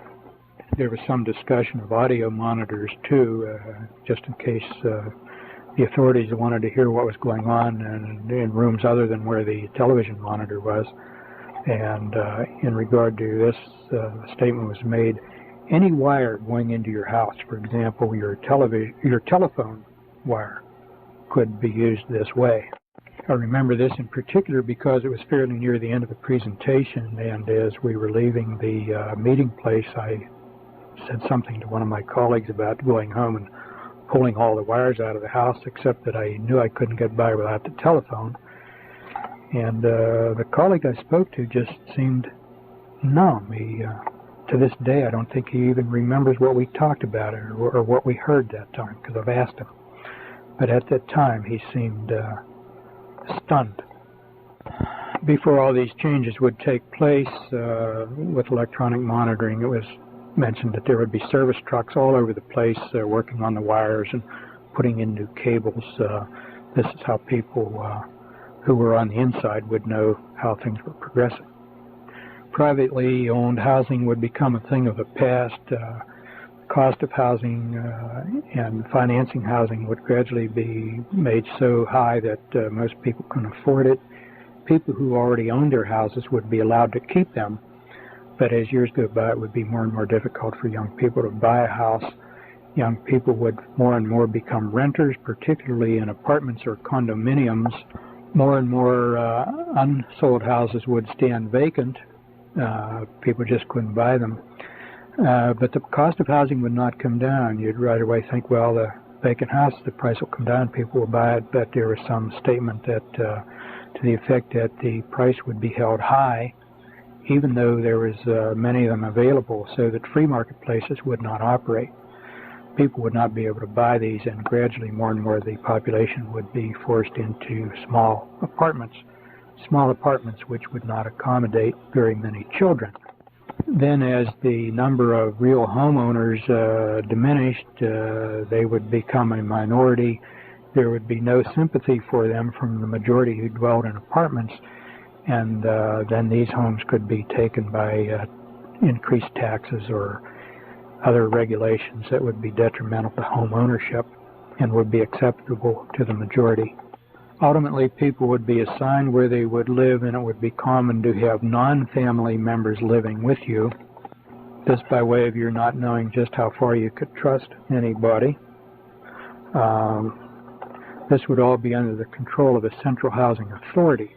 Have this in mind in 1990 when the census comes out and they ask how many bedrooms in your house, how many bathrooms in your house, do you have a finished game room? This information really is personal and of no national interest to government under our existing Constitution, but you'll be asked those questions and decide how you want to respond to them. When the new system takes over, people will be expected to sign allegiance to it, indicating they don't have any reservations or holding back to the old system. There just won't be any room, he said, for people who won't go along. We can't have such people cluttering up the place, so such people would be taken to special places. And here I don't remember the exact words, but the inference I drew was that at these special places where they were taken, then they would not live very long. He may have said something like disposed of humanely, but I don't remember very precisely, just the impression that the system was not going to support them when they would not go along with the system. That would leave death as the only alternative. Somewhere in this vein, he said there would not be any martyrs. When I first heard that, I thought he meant that people would not be killed, but as the presentation developed, what he meant was they would not be killed in such a way or disposed of in such a way that they could serve as inspiration to other people the way martyrs do. Rather, he said something like this, people will just disappear. Just a few additional items sort of thrown in here at the end, which I failed to include where they belong more appropriately. One, the bringing in of the new system, he said, probably would occur on a weekend in the winter. Everything would shut down on Friday evening, and Monday morning when everybody wakened, there would be an announcement made that the new system was in place. During the process of getting the United States ready for these changes, he commented everybody would be busier with less leisure time and less opportunity for people to really look about and see what was going on around them. Also, there would be more changes, more difficult to keep up as far as one's investments. Investment instruments would be changing, policies, interest rates changing, so that it would be a difficult job just to keep up with what you had already earned. Interesting about automobiles, it would look as though there were many, many varieties of automobiles, but when you looked very closely, there would be great duplication. It would be made to look different with chrome and wheel covers and this sort of thing, but looking closely, one would see that the same automobile was made by more than one manufacturer. This recently was brought home to me when I was in a parking lot and saw a small Ford, I forget the model, and a small Japanese automobile, which were identical, except for little things like the number of holes in the wheel cover and the chrome around the plate and the shape of the grille. But if you looked at the basic parts of the automobiles, they were identical. They just happened to be parked side by side where I was struck with this, and I was again reminded of what had been said many years ago. I'm hurrying here because I'm near the end of the tape, and let me just summarize by saying to hear all of these things said by one individual at one time in one place, relating to so many different human endeavors, and then to look and see how many of these actually came about, that is, changes accomplished between then and now, and the things which are planned for the future. I think there's no denying that this is controlled, and there is indeed a conspiracy. The question then becomes what to do, and I think first off we must put our faith in God and pray and ask for His guidance, and secondly I think do what we can to inform other individuals as much as possible, as much as they may be interested. Some people just don't care because they're preoccupied with getting along in their own personal endeavors. But as much as possible, I think we should try to inform other people who may be interested, and again, put our faith and trust in God and pray constantly for His guidance and for the courage to accept what we may be facing in the near future, rather than accept peace and justice, which we hear so much now. It's a cliche. Let's insist on liberty and justice for all. This is the third and the final tape on the New Order of Barbarians. This interview by Randy Engel, director of the U.S. Coalition for Life, with Dr. Larry Dunegan, was taped on October 10th, 1991, in Pittsburgh, Pennsylvania. So I think why don't we open up with a little bit about the man whom you are talking about on these tapes, just a little profile and a little bit about his education, and particularly his relationship with the population control establishment. I think that probably was his entree into much of this information. Yeah, Dr. Day was the chairman of the Department of Pediatrics at the University of Pittsburgh from about 1959 through 64, about that period of time. And then he left the University of Pittsburgh and went to fill the position of medical director of Planned Parenthood Federation of America. Mm-hmm. And he was about 1965 to 68, about that period? Yeah, that'd be about the time, 64, 65 to about 68 or 69. Mm-hmm. And then he left there. I don't know specifically why. I did not know him intimately. We were, more than acquainted. I was a student, and he would see me in lectures. And so he knew my name as a student and probably corrected some of my test scores and that sort of thing. Of course, I knew him as a lecturer who would stand in front of the auditorium and would, listen as he talked about diseases. And take notes as students? Oh, yeah. Yeah, take notes. Okay. So what's interesting, this man is not as well known, I think, to our listeners, like names like Mary Calderon, Alan Guttmacher. They were both medical directors at one time or other for Planned Parenthood. But Dr. Day was not well known, and as a matter of fact, when I went back into the SIGAS archives, there was very, very little information that had his actual name on it. So he was not one of the better known of the medical directors, but I'd say he probably had the scoop on what was going on as well, if not better, than any of the others before or after he came. What was he doing? Can you describe the scene of this particular lecture, the approximate date, and what was the occasion, and then a little bit about the audience? Oh, yeah, this was the Pittsburgh Pediatric Society holds about 4 meetings each year where we have some speaker come in and talk about medical topic related to pediatrics. And this was our spring meeting. It's always late February or part of March. This was in March of 1969. And it was held at a restaurant called Lamont, which is well known in Pittsburgh. Yeah, a beautiful place. Overlooks the confluence of the Ohio where the Ohio River forms, the confluence of the Allegheny and the Mongahel River. Very, very pretty place. In attendance, I would say somewhere in the neighborhood of 80 people. Mostly physicians? Yeah, mostly physicians, if not exclusively physicians.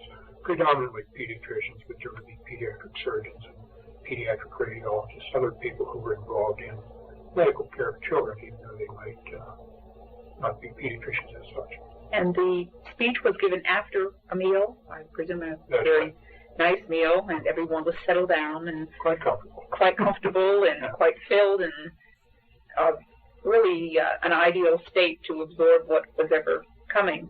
But I think with the when you're listening to the tape, and he says some of the most, well, not only outrageous things, but also things that you would think a pediatrician would kind of almost jump off out of his seat out. For example, on the tapes when he mentioned the cancer cures. Mm-hmm. Now, there were probably doctors in the audience who had children, perhaps with treating a child or knowing of a child who was in need of a particular cancer cure, and to hear that they were sitting, some of these prescriptions for or treatments for cancer were sitting over at the Rockefeller Institute, and yet, as far as I got from the tape, everyone just kind of sat there, didn't say very much. I mean, he's talking about falsifying scientific data, and everyone just kind of yawns. And how long did the speech go on? 2 hours. He spoke for over 2 hours, which was longer than most of our speakers go.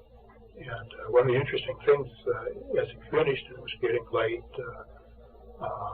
he said that there's much, much more, but we could be here all night, but it's time to stop. And I think that's significant, that there was much more that we never heard. In the beginning of the presentation, I don't know whether I mentioned this on at the introduction of the first tape or not, but somewhere in the beginning of this, he said, "You will forget most or much of what I'm going to tell you tonight." And at the time, I thought, well, sure, that's true. We tend to forget. Somebody talks about ours, you can forget a lot of what they say. But there is such a thing as the power of suggestion. And I can't say for sure, but I do wonder if this may not have been a suggestion when we were all full of a nice dinner and relaxed and listening. End of an evening. We took that suggestion and forgot, because I know a number of my colleagues who were there when I would, some years later, say, "Do you remember when Dr. Day said this, or he said that, or he said the other?" And I'd say, "Well, yeah, I kind of, is that what he said? Yeah, I kind of remember that." But most were not very impressed, which to me was surprising because, well, he used the example of cancer cures, but he said a number of things that like doctors making too much money, and changing the image of the doctor. You're just going to be a high-paid technician rather than a professional who exercises independent judgment on behalf of his independent patient. Mm-hmm. A number of things I thought that should have been offensive and elicited a reaction from physicians because they are physicians. Mm-hmm. I was surprised at how little reaction there was to it. And then other things that I would have expected people to react to just because they were human beings. And I think most of the people at the meeting subscribe more or less to the Judeo-Christian ethic and codes of behavior. Mm-hmm. And that was violated right and left. And particularly one of my friends who I thought would be as disturbed as I was about this just sort of smiled. Wasn't disturbed at all. And I thought, gee, this is surprising. Was part of it also because of his prominence? I mean, he was the authority figure. Yeah, I think there may be something to there. This is the authority. We sort of owe some deference here. And he couldn't possibly mean what he's saying, or there couldn't possibly be any.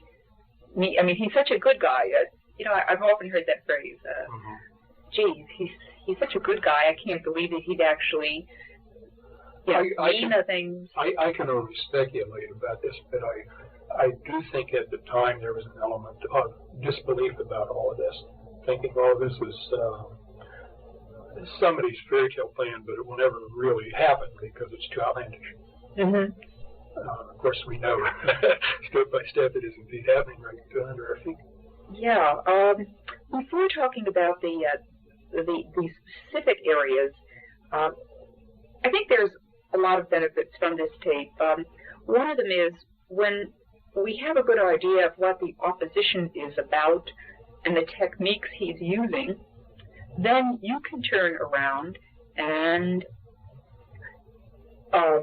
begin your resistance to all the types of manipulation and so forth. So I think that one of the ways I'd like to start off here is to talk about seeing that there were 4 or 5 like theme songs that he kept on repeating them over and over again.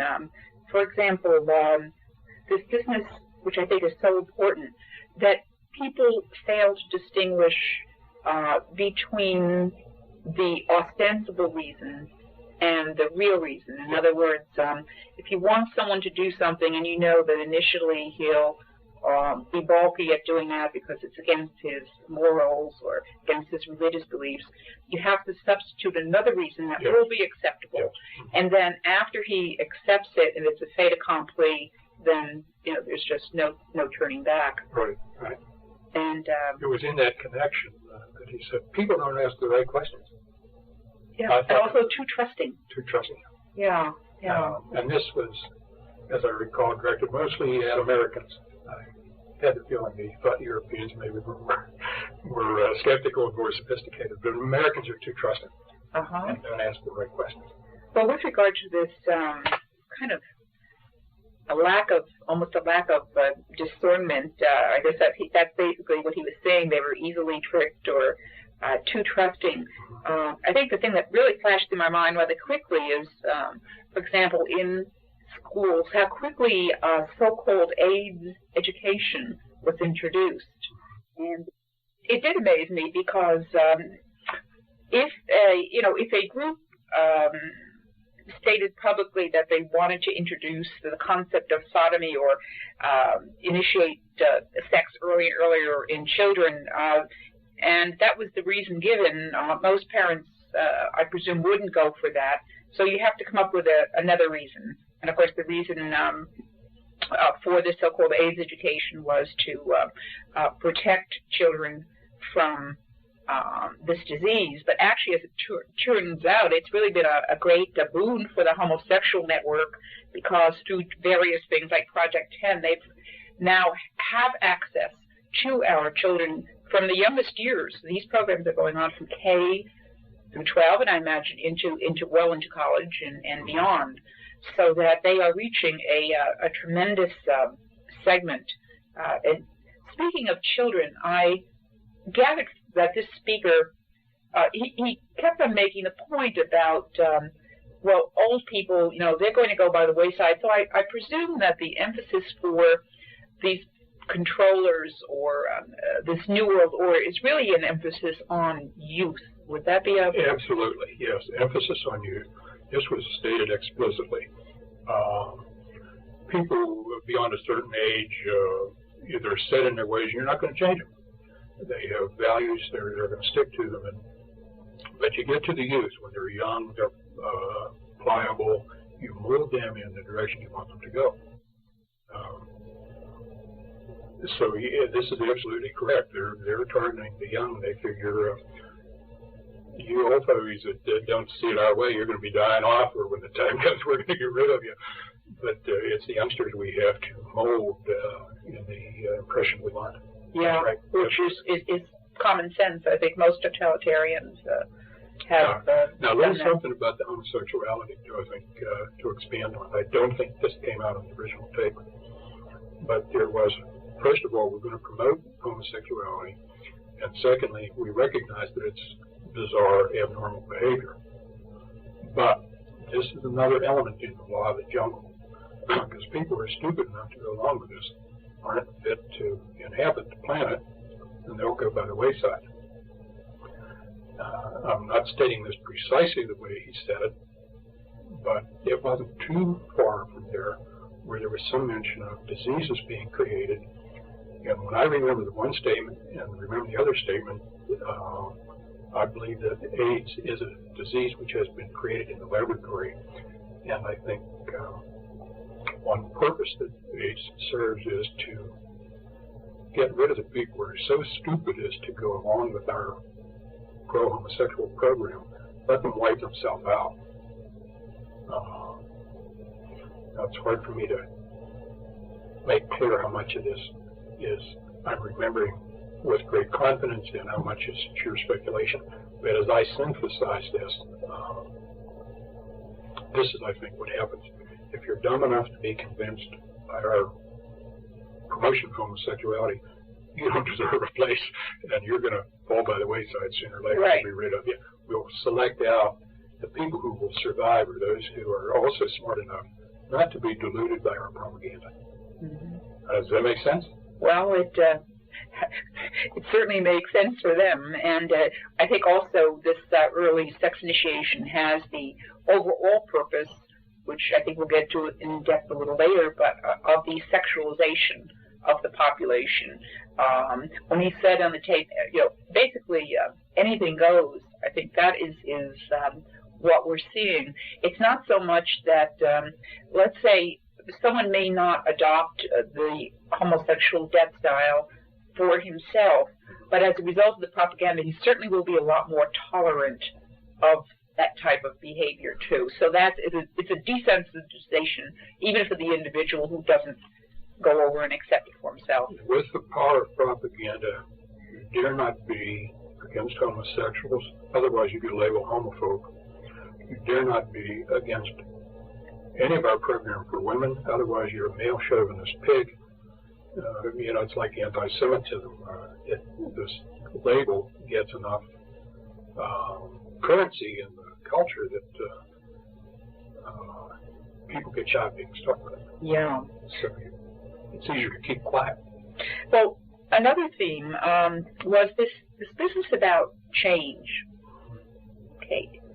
And I wanted to get to change in relationship to religion and family, but during the period when I was hearing this tape, I remember going to a mass, and they happened to have at that point dancing girls on the altar, and so when I was sitting and was getting a chance to listen to the tape, I thought, as a Catholic, that has been, if you talk about the effective change, probably the most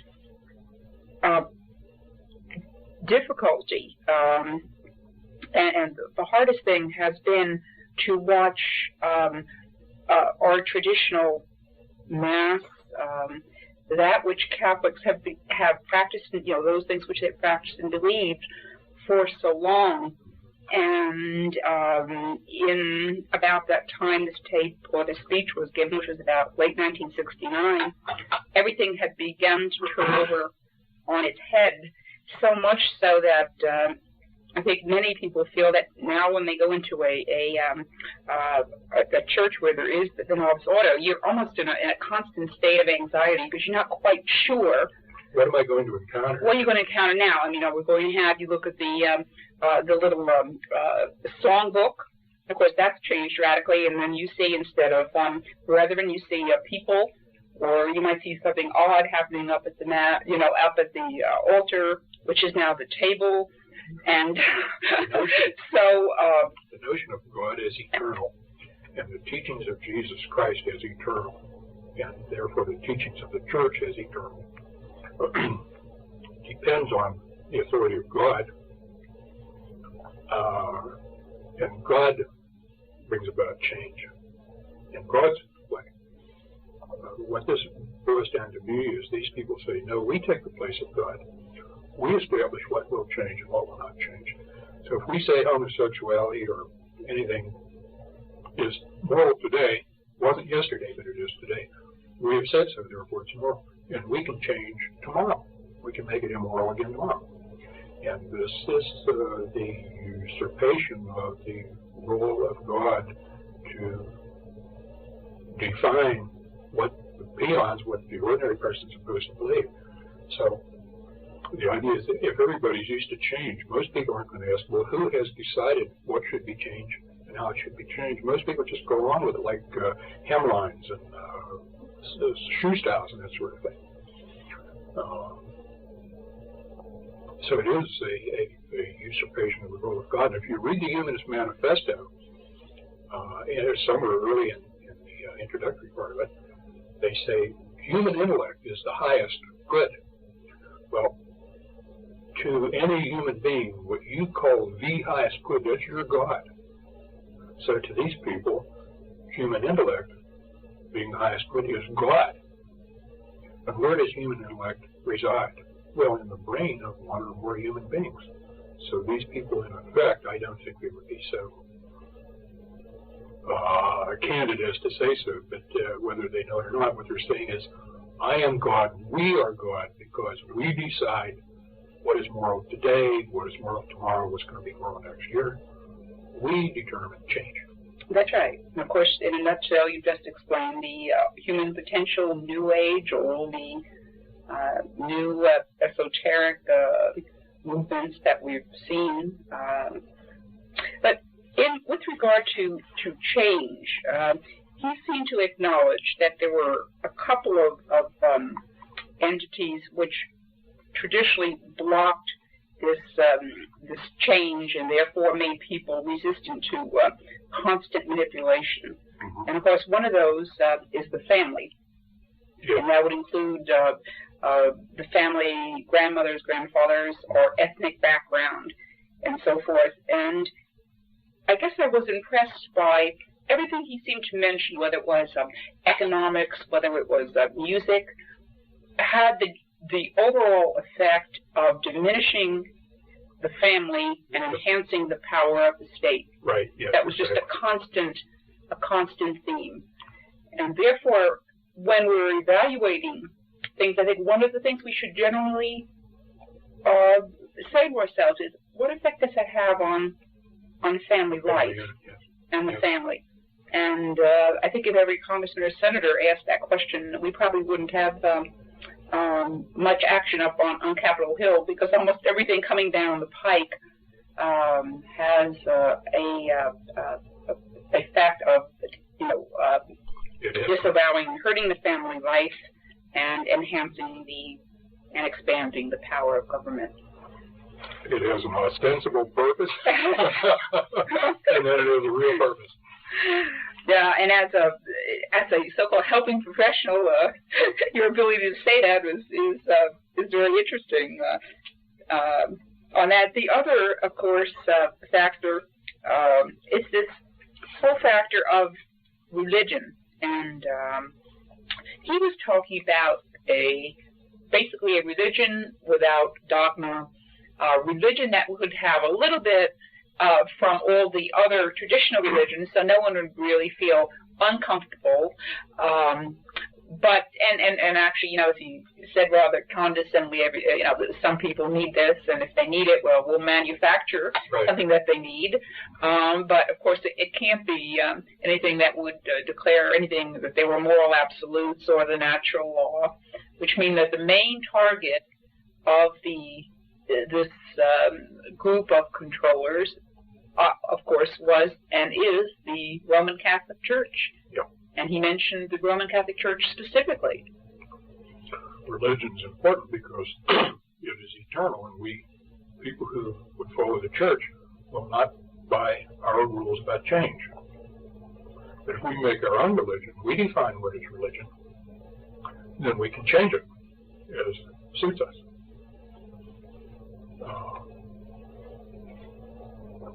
Yes, the Roman Catholic Church, I was kind of flattered sitting here as a Catholic,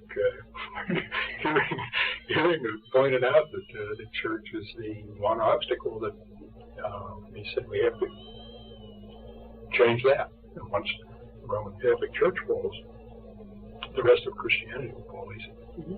And I noticed, though, that as the conversation went on, he said, now, you may think churches will stand in your way, but I would just want to tell you that they will help us.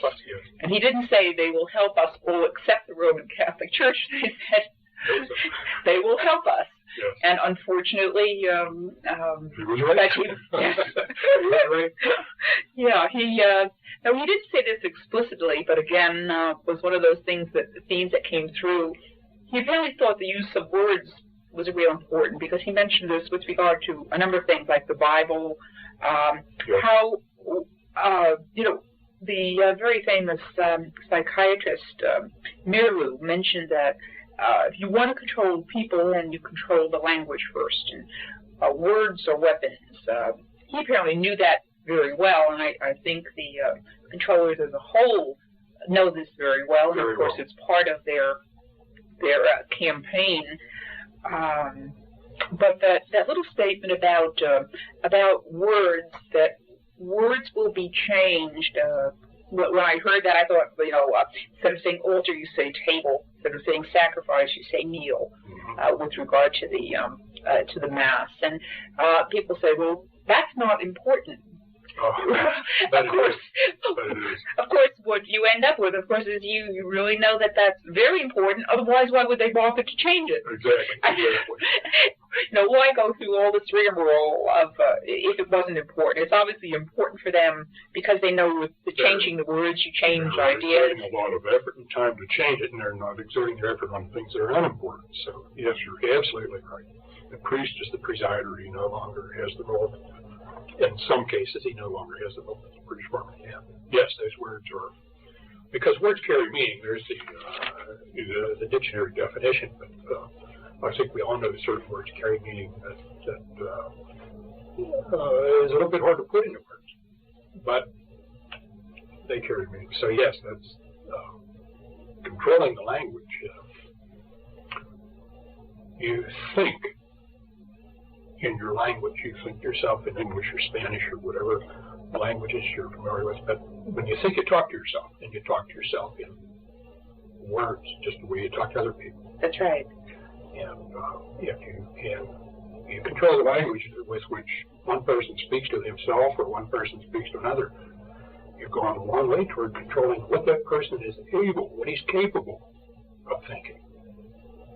And that has both an inclusionary and an exclusionary component to it. You set the tone. Take the word gay, for example. Take the word gay. That's a good one. I have some old tapes by Franz Lehar, and then he talks about the gay hussars, the happy soldiers, and now you couldn't quite use that same word, could you? Better not. Get away with it? So may take offense and will injure you. But again, the word homosexual, sodomite, has been replaced with the term gay. It represents an ideology, not only a word. And when you use it, it's tacit to saying, yes, I accept what your interpretation of this is. And they probably had a committee working for months to pick out which word they were going to use. And gay carries a connotation which, first of all, is inaccurate. Most homosexuals are not at all gay. They tend to be pretty unhappy people. Yes. Despite all the publicity telling them that they can and should feel comfortable what they're doing, most of them deep down inside don't accept have a conscience which says otherwise. Yeah. And homophobia is another one. Yes, but one can hardly wait. I suppose they're going to come up with a sadophobia for those who have a hang-up with sadomasochism, and they'll have a pedophobia for those who have difficulties with being a pedophile. So we can just look forward to this type of thing. I guess we can look forward to them to the extent that we permit ourselves to permit the opposition to have access to the brain. And to dictate the terms we use. Sex education is not education. That's right. It's conditioning, and we should never use the term sex education. It's a misnomer. If they control the vocabulary, then they control the way we can think and the way we can express ideas among ourselves and to anybody. But sex conditioning, sex initiation is much more accurate, and we should insist on that. We should never use terms homophobia and gay. Homosexual is homosexual. It's not at all gay. That's right. In fact, we're going to have to probably do some homework. I know probably all the popular movements in the United States, probably I'd say the pro-life movement is probably the most sensitive to words. I remember when I was sitting down and listening, talking about media events and access to the brain. I remember that the first speech that Bush gave, in which he talked about the New World Order. And I remember jumping halfway off my seat, the term that here he is, the president, he's saying New World Order as if it was, something everyone knew about. And someone looking across the room said, so what do you, I heard that, what did he say? What did he say? He said, well, he said New World Order. I said, well, what does that mean? Why is that extraordinary? But anyway, so one of the things, I think, one of the weapons that we have against the controllers is the knowledge that we can, if we can cut off his access to our mind, then we have a shot at escaping being manipulated, if not totally, at least escape a good portion of the manipulation. Do you remember one of the books on Chinese POWs pointed out that some of their survivors, in order to not be brainwashed, broke their eardrums, and in that way they were unable to hear, and being unable to hear, the enemy could not have access to their brain, and therefore they were able to survive where others did not. Yes. And in our popular culture here, we have a number of things, that TV and radio primarily, that are the constant means by which the opposition has access to our brain and to our children's brain. So I think one of the logical conclusions, and one of the very common sense conclusions, is if you don't want the enemy to have access, you have to cut off the lines of access, which would be in homes is simply to either eliminate altogether or control by other forms. Take the networks out the word. They say, you don't want to watch our programming? Turn it off. And we should. We should say, yeah, you're right. And turn it off. And let the advertisers spend their money on an audience that isn't there. As a pediatrician, I'm always interested in how kids do things and how kids are like adults. And what you're talking about, international politics where one nation goes to war against another, or kids on the playground. There are certain things that are common. It's just that the kids on the playground do it on a smaller scale. But you mentioned cutting off access to your brain. Somebody says, I don't want to hear it. And I remember kids on the playground, I'm sure we've all seen this. Somebody saying, yeah, Jimmy did it. And they're teasing the kid. What's he do? He puts his hands over his ears. He said, I'm not going to. And the kid who wants to torment him will try to pull his hands away and be sure that he listens. And it's the same thing. Words entering, the child knows. Words have meaning, they're hurting him. Goebbels knew it, Lenin knew it, CBS knows it. It's just interesting. The principles, stands across the board, it just gets more complicated as you get older, more sophisticated. But when kids on a playground, you'll learn a whole lot about adults in the world. I had to just sort of slip that in. Yeah, I think most of us are shaking our heads at that one. This Dr. Day was very much into the whole population control establishment, and he was, of course, in favor of abortion. But as he again started talking about the aged and euthanasia, I recall one of the books, population control books, saying that birth control without death control was meaningless.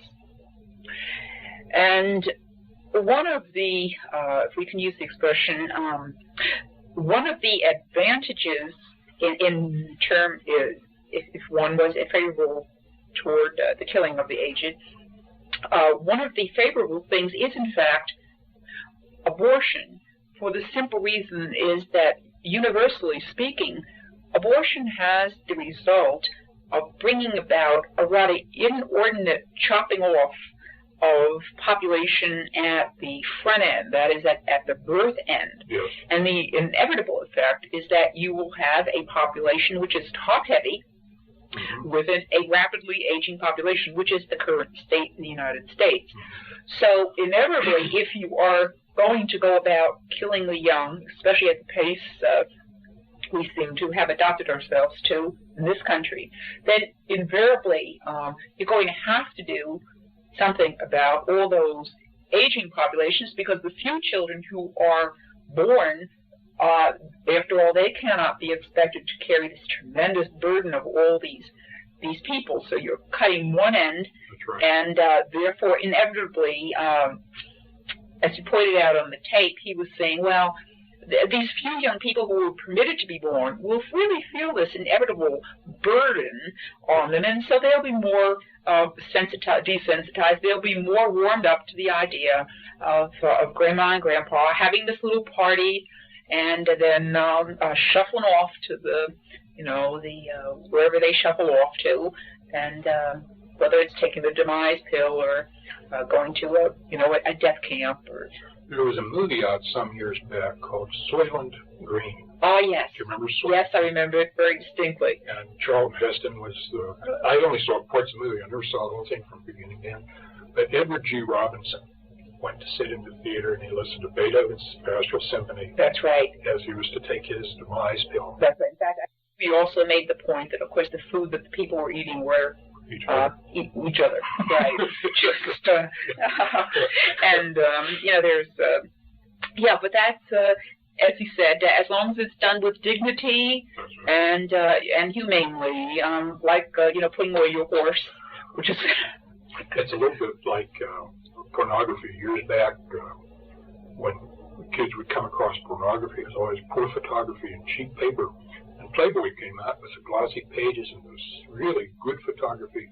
So then pornography, it's no longer cheap, it's respectable. We went to a movie at the Pittsburgh Playhouse. Took my son along. It was the movie was the Manchurian Candidate. But the thing... I remember the movie. Do you remember the movie? Yes, I did. Well, during the previews then of other things that were going to come, was a movie, its title I don't remember, but it was well photographed in Technicolor with classical music in the background, and it was a pornographic movie. And I remember saying, well, if you have a guitar, then it's pornography. But if you have classical music, that converts it into art. But it was pornography. So, just another example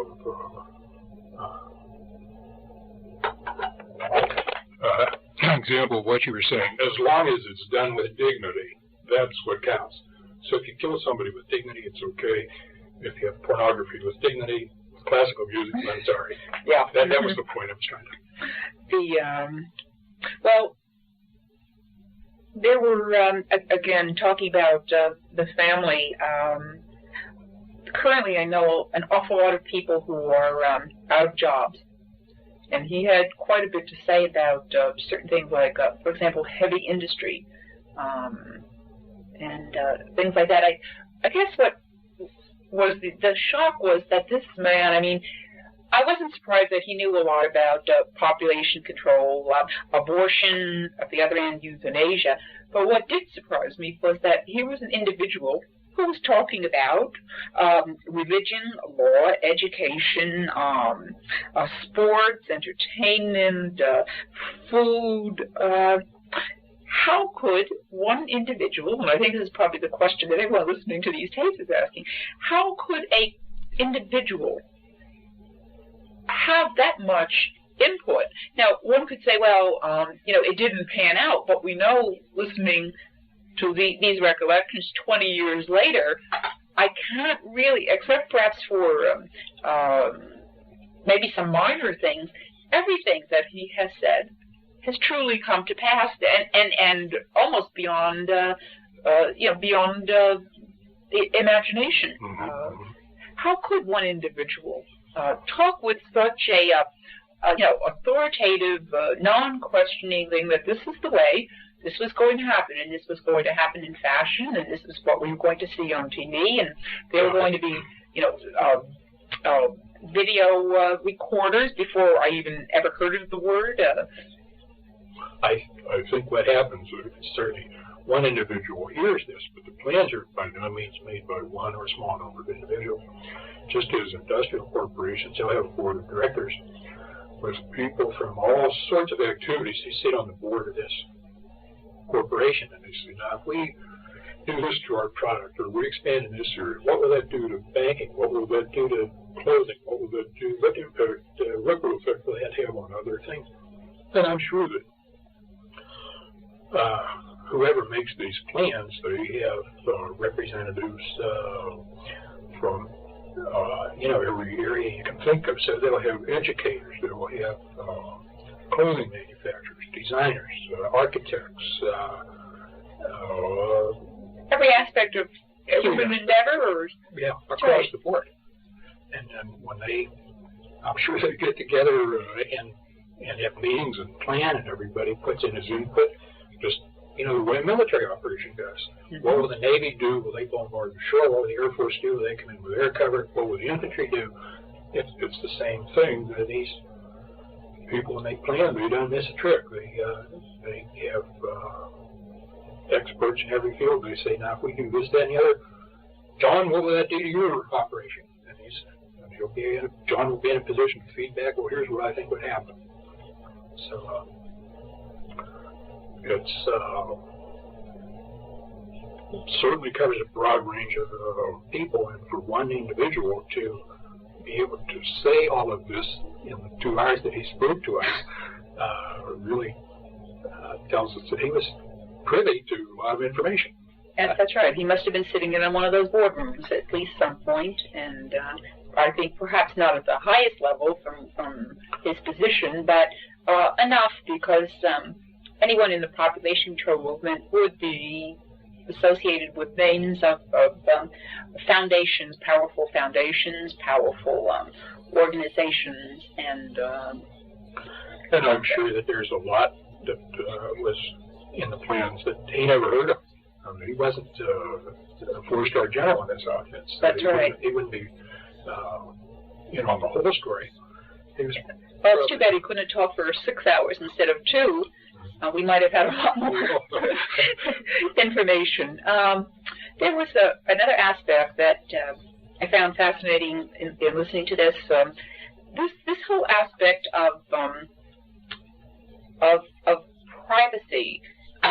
He mentioned that as the private homes went by, we would have individuals, non-family members, perhaps sharing our apartments. As I understand, is becoming more popular out in California. Of course, California and New York being the borders, the coast states, were they? And therefore the port. That's right, port cities that bring in things so that they can eventually work their way to Middle America. And but this business about privacy, when he was talking about, for example, the area of sex, he made some interesting remarks. Is public knowledge. Yeah. But the planners won't be that open about their own lives. They'll reserve their privacy. It's for the rest of us. Yes, just like they're listening to concerts and operas, but for the mass media, they're pumping in the hard rock and all those types of things. That was another fascinating thing. For example, and I know this has come to pass. Because I deal with a lot of young people, but young people have their own radio stations for their music, and adults have their own, and never the twain shall meet. Right. And when they do, there's usually a clash between the old generation and the younger. And I think the same is probably true with a lot of the classical movies. And again, I can't remember when I was growing up and my dad had the radio on. I think the music was kind of a general music that, there wasn't, I didn't say to my dad, I don't like that music, turn on to another station. Whereas now, there is a fabricated generational gap, which again puts the family at the disadvantage, and it creates conflict in the family, which is one of the spin-off benefits to them. If you're constantly fussing at your kids, you don't like what they're playing, and they're focusing on you, they don't like what you're playing. That does things to the bonds of affection that you would like to be nurturing in the family. So they're, yeah. And speaking of family, again, one of the things then it would appear for any resistance movement for the population controllers would probably be based on families strengthening themselves in a number of ways. One of them being to make sure that children know about Grandma and Grandpa and where did they come from, and developing a whole, getting out the family albums and making sure that children know they have roots, first of all, and secondly, that their family is stable. One father, one mother, with children, with grandfathers, and so forth. They're harder and harder to find. Yeah, but those of us who have them should hold on to them. And so, toward the end of the tape, there was a reference to how, or at the time when everything would be coming together, how this New World Order would be introduced to a population which, at this point, I think they would have assumed would have been more than acceptable to it. How is this put? I mean, we're just going to wake up one morning and the changes will be there, or what did he think about that? Right. It was presented in what must be an oversimplified fashion. So with some qualifications, here's the recollection I have of it. In the winter, and there was importance to the winter, on a weekend, like on a Friday, an announcement would be made that this was in place, or about to be in place. That the order, the new order. The New World Order was now the system for the world. Mm-hmm. And we all owe this New World Order our allegiance. And the reason for winter is that, and this was stated, people are less prone to travel in winter, particularly if they live in an area where there's ice and snow. Summer, it's easier to get up and go. And the reason for the weekend is people who would have questions about this, Saturday and Sunday everything's closed, and they would not have an opportunity to raise questions and file a protest and say, no. And just that period of the weekend would allow a desensitizing period so that when Monday came and people had an opportunity maybe to express some reservation about it or even to oppose it, they would have had 48 hours to absorb the idea and get used to it. Cooling off period, yeah. Right. Or a heating up period, depending on one's frame of mind. What about those who decided they didn't want to go along? Somewhere in there it was that because this is a new authority, and it represents a change then from where your allegiance was presumed to be, people would be called upon to publicly acknowledge their allegiance to this new authority. And this would mean that you had to sign an agreement or in some public way acknowledge that you accepted this, you offered your allegiance to this new authority, you accepted its legitimacy. And there were two impressions I carried away if you didn't. And I'm not sure whether the two impressions are necessarily mutually exclusive because this wasn't explored in great detail. One of them was that you would simply have nowhere to go. If you don't sign up, then you can't get any electric impulses in your banking account, and you won't have any electric impulses with which to pay your rent or your mortgage or your food. And when your electric impulses are gone, then you have no means of livelihood. could you get these things from other people, or would that be, Well, in other words, let's say if you had a sympathetic family, I mean, what? No, you could not, because the housing authority would keep close tabs on who was inhabiting any domicile, any house, any apartment, any condominium, and so the housing authority would be sure that everybody who lived there was authorized to live there. Could I get some food? And food, your expenditures through electronic surveillance would be pretty tightly watched, so that if you were spending too much money at the supermarket, somebody would pick us up and say, "How come? What are you doing all that food? You don't look that fat.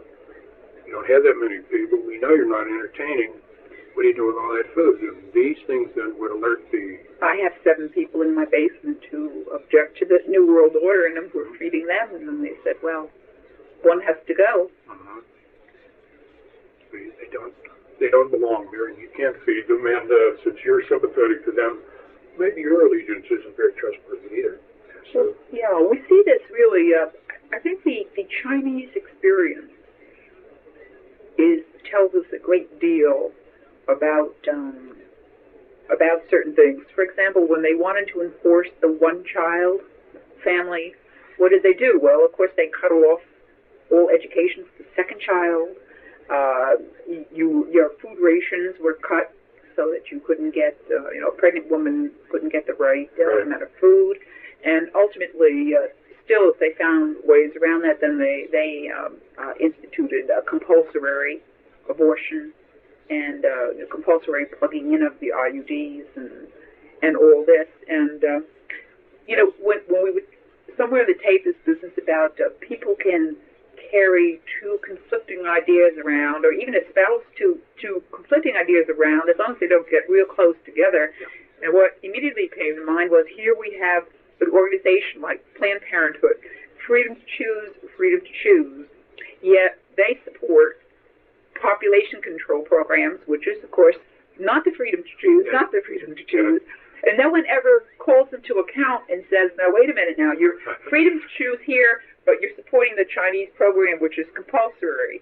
And I remember a statement from the late Alan Guttmacher, one of the medical directors of Planned Parenthood, and he said, well, if people limit their families and do basically what we say, well, fine, but if we need compulsory population control, we're going to have it.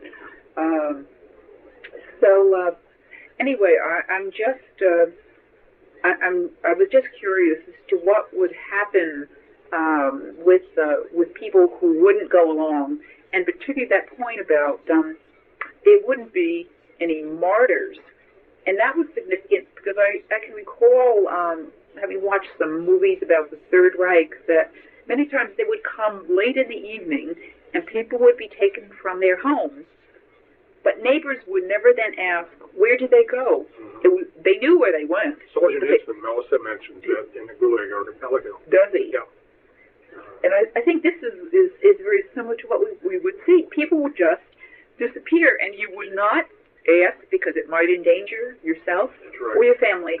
Yeah. But you would know where they went. If you ask questions, you draw attention to yourself, and then you might follow them to where they went. That's right. Mind your own business and step over to the starving man on the street who didn't go along. He didn't go into detail about, precisely how this would come about, but it's not too hard to imagine. In the past, the Nazis came, the communists came in the middle of the night, and people just disappeared. And one simple way to do this is if you're cut off from all economic support, so you have no place to live or nowhere to eat. We already see a lot of this now. I just had a man in the office this morning talking about Eunice Child seeing people living in boxes downtown Pittsburgh today. It's the homeless guys living in boxes. Well, when the New World Order's here and you're living in a box, we can't have people littering trash. Yeah. So you come around with the wagon and you pick them up. The frame of mind as you're growing up informed is that human value resides in being productive. You have to have a prestigious position, or at least perform something useful. Make a contribution. and a truck comes by to pick up some guy who's living in a box and he's not making any contribution, who's going to get excited about it? He's subhuman. He's a fetus. He's a zygote. He's a derelict. Fetuses and zygotes and derelicts all are the same animal. So what do you do? Dispose of them. Who gets excited about it? You mentioned animals. I recall that when the Chinese communists came into power, one of the first things that they taught in schools was not any thoughts about specific political ideology, but evolution. That man was just an animal, and if man is just an animal, then we won't mind being herds and having masters who keep tabs on the animals, and we're one big ant colony, and we've got someone to direct traffic. And and speaking of traffic. Getting back to, we talked about the agent, and again, people hearing this tape, it's phenomenal how many times these things on this tape will hit you. I just came back from New Jersey, which has a lot of retirement-type villages, and I've been there over a period of years, and there's a structure around a retirement home which has been uncompleted. It has to at least be 2 or 3 years. Now, they've recently completed it. It's kind of a roadway, but I think it would be easier to get out of a complex at a playland. It is so complicated, and yet the whole region has elderly people driving, and here we are, a fairly middle-aged couple, and for the life of us, we couldn't figure out how we were going to get out, what we were going to do. And so I asked some of the residents, I said, doesn't it bother you that they haven't fixed this road for years, and now they're coming up, and this thing is so complex, you just can't go across the street, which would have been the logical thing. You have to go down, and they have a jug handle, and you have to go over and under, so it takes you so long. And the woman replied to me, well, we just don't go out. We just don't go out. So here we are, this little retirement village where they have made it very difficult for a population. Maybe there's 40 or 50, maybe, well, actually probably more than that, several hundred homes in this plat with only one exit. And the exit involves such a great deal of bother that they said, well, we try to just cut down on the numbers or the times we have to go out shopping. Right away, it makes me wonder if it's difficult to get out, it's also difficult to get in probably for visitors. These retirement homes kind of remind me of like an elephant burial ground. You know what I mean? Because there's no, the one thing you notice is there's no children. There's not the laughter of children in these homes. My experience has been that people in like retirement homes, nursing homes, when they see a child, they just blossom. They're really delighted to see a child. Sure, they're happy to have their sons and daughters come, other adults, but when they see a child, it doesn't even have to be their own. It just has a very beneficial effect on their mood. And if these older people aren't seeing children, the other side of that coin is the children are not seeing older people either. That's right. So if you don't get used to seeing older people, they don't exist.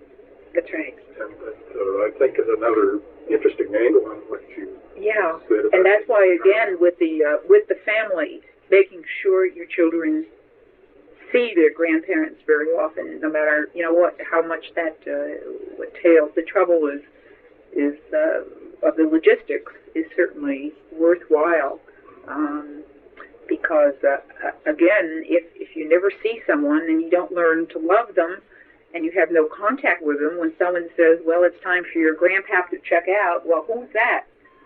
Who's going to defend and fight for someone that they never even saw before? I remember one of the phrases. This is, again, so many of these things, you only have to hear them once, and they stick in your mind. Yes. They're so jarring. Yeah. Was this, we've already discussed sex without reproduction. Mm-hmm. Then he also said the technology would be there for reproduction without sex. Right. And this seems to me, this is a whole nother area, because one of the, again, contradictory things occurring, because you would think, well, if a land is so-called overpopulated, then you would want to diminish sexual activity, or, you know, you'd want to get rid of pornography, you wanted to get everything that was sexually stimulating. But no, it's just the contrary. You want to increase sexual activity, but only insofar as it doesn't lead to reproduction. Right. That was the message, right? That leads, and this is my own extension, he didn't say that, but that leads to slavery, because if you become enslaved to your gratification, whether it's sex, food, or whatever, then you're more easily controlled, which is one of the reasons the celibate priesthood is so important, and so many priests don't even understand that. But if you're addicted to sex, if sex is just divorced from reproduction, sex is something that you do for gratification only. I won't try to parallel it with food, because you can't go without food. Then you can be more easily controlled by the availability or the removal of the availability of sex. So that can become an enslaving feature. Now, reproduction without sex, what you would get then is a product which has all the desirable attributes of a human being without any claim to human rights. The way we do it now, you say, well, you're human because you have a father and a mother, and you have a grandfather and uncle Fred and a family, so you're a human being, you have human rights. But if your father was a petri dish and your mother was a dust tube, how can you lay claim to human rights? Not too much warmth there, is there? You owe your existence to the laboratory, which conveys to you no human rights. And there's no God, so you can't go for any God-given human rights. So you're an ideal slave. You have all the attributes of a human being, but you don't have any claim on rights. Mm-hmm. Well, in Brave New World, if you remember, they had the caste system, you know, the alphas, the omegas, and so forth. Yep. And the lowest caste, the way they brought about the different caste systems was that in the decanting room or the birthing room, the individual who was to be, let's say, to do menial labor or slave labor, work in the mines, they received just a little bit of oxygen to the brain, so that they learned to love their slavery, and they were very happy because they didn't know any better. They didn't have the brains or the wherewithal to do things. But of course, the higher in the caste you got, the more oxygen was given to your brain. So we actually had a group of sub-human beings, who would be at the, as you say, slaves essentially, and but they would love their slavery. Mm-hmm. See, in the past, slaves probably haven't loved their slavery very much, but in this case, we have this technology which will make people love their slavery, and each caste loved being what they were in Brave New World. Yeah. And any of my listeners who hasn't read that recently, I think you read it recently again, didn't you, or read it for the first time? Yeah, I read it. It's phenomenal, isn't it? Yeah. I don't remember. You may remember the wording of the slogan that was about the Nazi concentration camps. Something about work is peace and work is happiness. I don't remember whether it was Buchenwald or Auschwitz or one of them that had this sign about it. Mm-hmm. My recollection of the words is imprecise, but the idea is what counts. And here's Huxley writing Brave New World, saying basically the same thing before Hitler even was in power. Oh, yeah. So Huxley knew something, didn't he? Yeah, well, of course, he came from a family that probably contributed, at least in part, to this New World Order. A number of the English authors, H.G. Wells, there are a number of books from that period, and I think also from those associations who highlighted at least concepts of what was coming down the path. And when rereading, I read Brave New World when I was in high school, and reading it 30 years later. I can remember reading it in high school. I thought, boy, is this fantasy land? Reading it 30 years later, and I said, this is scary. This is reality. This is too close to comfort. Yeah, and then after I thought about it, I wasn't sure whether Huxley wrote it there seems to be some type of the similar thinking between his writings and then this talk given by Dr. Day, because you get a kind of a mixed message in Brave New World that these things are not really quite good. It would be better if man still had a sense of humor, if he still had a sense of privacy, if certain things, the family still existed. But it's inevitable. They're going to go. Too bad. I feel a little sorry about that, a little sentiment. But the new order has to come in, and we're going to have to make room for it. And I got that same impression from the things that have been said about this day tape. There seemed to be he wasn't real happy about some of the things, but then, they're going to occur anyway, and make it easier on yourself. The easier more you accept it, the easier it's going to be for everyone around. And I'm kind of doing you a favor, you physicians out there this evening. I'm going to make it easier for you by telling you in advance what's coming, and you can make your own adjustments. Somewhere in Scripture, I think it's after the flood, God said, "I will write my law on men's hearts." And I feel the same parallel that you do between Dr. Day's reaction to what he was exposed to and seeming not totally accepting of this, and Huxley seeming not totally accepting of what he wrote down, but both saying, well, there's a certain inevitability to all of this, and so, let's try to talk about the best parts of it. It's going to be good for people. Technology will be better. Quality of life will be better. So you live a few years shorter.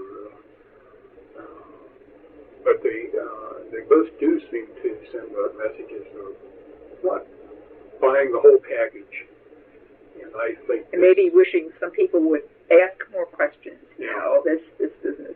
Well, many, looking back over history, there are many leaders or individuals who thought, well, they had an idea of what a new world order should be. Certainly Hitler did, Stalin. But what was lacking during these periods is that they lacked the technology to carry many of the things out. Surveillance, constant monitoring. But in the so-called New World Order, it's going to be very difficult to escape because technology will provide those means which had been lacking those totalitarian-minded individuals from years ago, right? I can't remember on the original tapes, did I mention the phrase where he said, "This time we're going to do it right"? No, you didn't.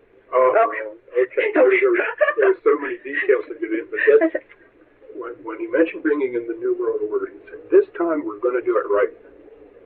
And right away I'm wondering, what do you mean, this time? I mean, this time. Have we done it before? What?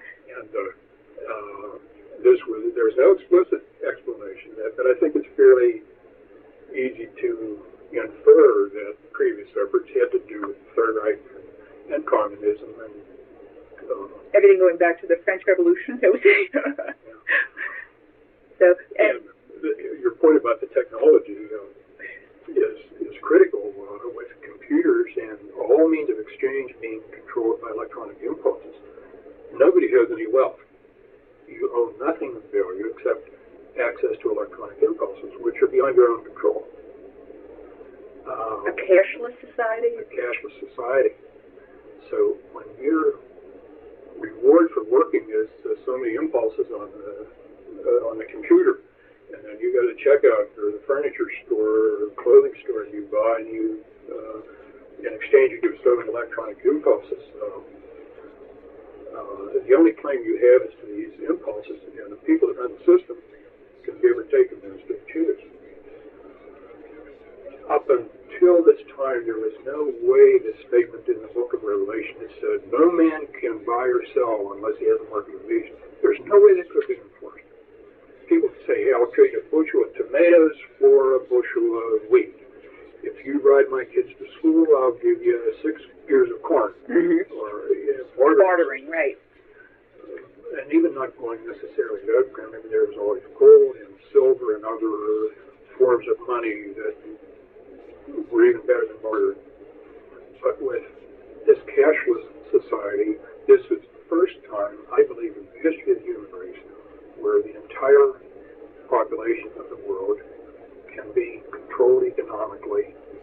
somebody can say, I know I'm pushing the right buttons, I know how much credit you have electronically, I know where you spend your money electronically, and you cannot buy, you cannot sell unless you get on my computer. Right now you have a half a dozen credit cards in your pocket, but pretty soon they'll be narrowed into one credit card, and then when the ostensible reason is people lose their credit cards, and we have to get rid of that and put the implant in. That's right. And where can you put the implant in, on your hand or on your forehead? Where it has to be accessible to the scanner. So your right hand to your forehead. Speaking of scanner, when we had the TV war, the Gulf War, and the first war you just sit there and 24 hours a day, just like being on the battlefield there. But there was several points made about the advances in technology and how they could spot just one little individual down in they could pin. They used the constant reference to pinpoint. They could pinpoint. Well, I imagine that with these the different technologies, they could also pinpoint a couple of renegades in the New World Order. I mean, what was the technology which was applicable to a so-called enemy can also be applicable to this controlling the order. Exactly. It's infrared stuff that is. I'm sort of amateurish about this, but any heat source, like a deer or a human being, a renegade,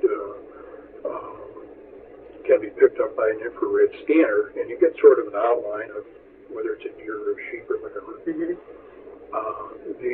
My first hearing about them was in the Vietnam War, where our troops used them to detect the enemy.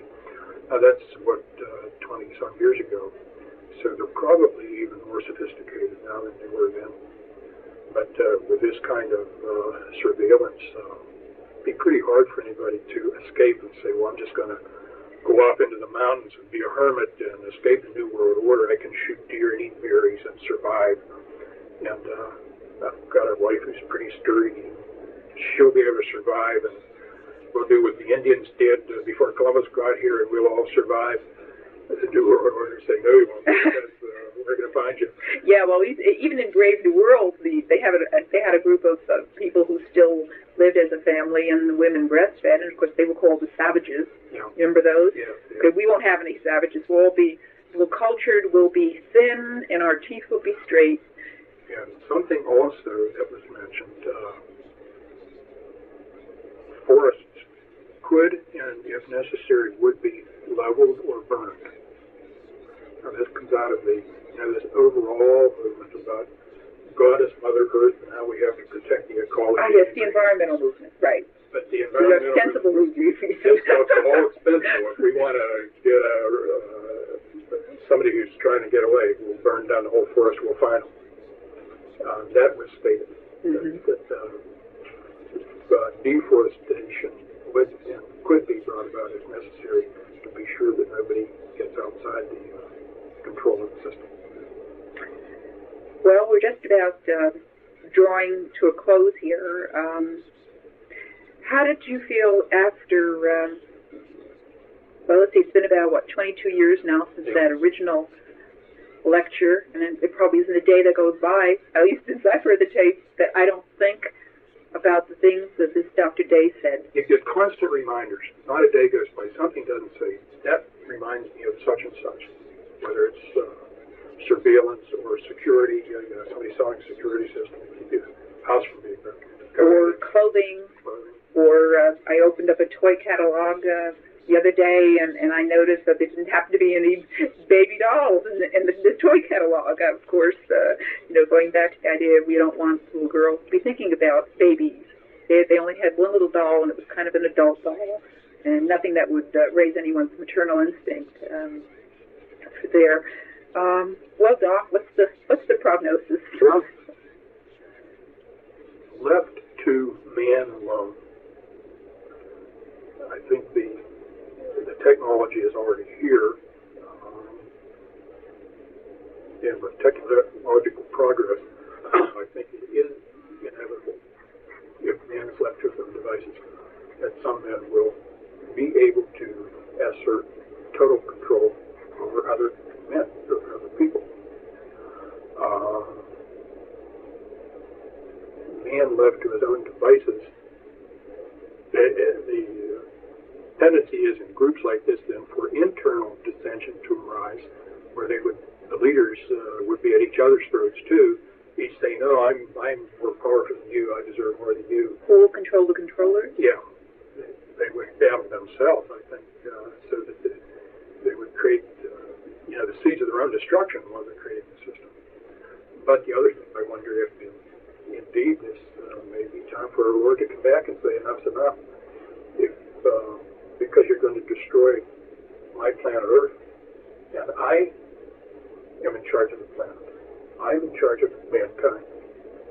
Mankind will be destroyed or whatever if I say. I will not allow my creatures to assume and assert this degree of control where you're going to destroy the whole planet. I was just thinking, as you was just saying that, is that in past, dictators could kill people, they could torture them, but essentially they could not change what it meant to be a human being. They could not change human nature. Yeah. Now we are going to have, with this, the new genome project, the multi-billion-dollar project, where they're going to be getting a tab on everyone's genes. No one shall escape. Everyone shall have their genetic codes and all this. And with this opens the door to manipulation, to change the very meaning of what it means to be human. Yeah. And one then, if one has an entity then that no longer has free will, you just have to wonder, at that point, our Lord says, enough. Just as Lucifer set himself up as God in the beginning, some people now would set themselves up as God and say, I control the computers, I control the genomes, I control everything. I am God. And at that point, then he would have to say, no, you're not. I have to demonstrate to you, you're not. I'm still God. You're just a creature. Yeah. And as you said on the original tape, we believe in what our Lord has said, in the sense that he will not leave us orphans, that, he will be with us to the end of time. This right away now begs the question when they come around and say, it's your turn to sign the allegiance form. What are you going to do? When Henry VIII came around, he said, well, you either sign here and join, or, and while he's telling you this, they're throwing the noose over the limb of the oak tree and saying, slipping the noose around your neck and saying, you want to sign this, or do we slap the horse out from under you? And a lot of people said, I won't sign it, and they were martyred. Despite his having said there will be no martyrs, certainly there will be martyrs. And the implication in his statement was, well, they will not be recognized as martyrs. But there will be martyrs, and they will be recognized as martyrs. And maybe not in the same way as in the past, but I think this is something that maybe all people need to sort of prepare themselves for. When I'm nose to nose with this choice, are you going to sign this allegiance or not, or we're going to put you in a boxcar and you're going out to Arizona in the desert, people have to be prepared to make a decision. And I think it would be an understatement not to say, or to say, that this tape has great meaning, and it's just like a forewarning, and it gives us ideas of things we should do and things we shouldn't do. And I think everyone listening to the tape will come up with different things that he can do on a small scale. I think that's the beauty of this thing. It's not, as he was talking, it wasn't like real earth-shattering things that he was talking about. He was talking about little things, television, things that we do every day, things that are under our control, the books we read, and I think probably some of these changes, if they're going to occur, will occur with the individual person within that family, with him getting the word out, and then doing the little things. I think they matter over the long haul the most. Just as with the prisoners who survived the brainwashing, I think people who are spiritually oriented, who are thinking about God, thinking about their relationship with God, are the ones who will then be better prepared, very equipped to survive this world and the next. Whereas those who are just focused on meeting their needs right now, strictly the material needs of the day, they're more easily controlled. Under the threat of losing your comforts or losing your food or losing your head or whatever, certainly some people are going to yield, and those who I think will survive, and I really mean in both this life and the next, they're going to be the ones who are going to have to be prepared, because it's my belief when the time comes to make the decision, you're going to sign on it or you're not going to sign on it. It's too late to begin the preparation and start saying, well, let me think about this. You won't have time to think about it. You're going to either say yes or no. I hope a lot of us make the right decision. I do so too, and I think the tape will change as many lives and have hopefully as good an effect as it had on mine and on yours. So let me thank you very much. Oh, you're welcome. For further information, please contact the U.S. Coalition for Life, Box 315, Export, Pennsylvania, 15632. Your comments and criticisms and any other information which you might have regarding this tape will be most welcome.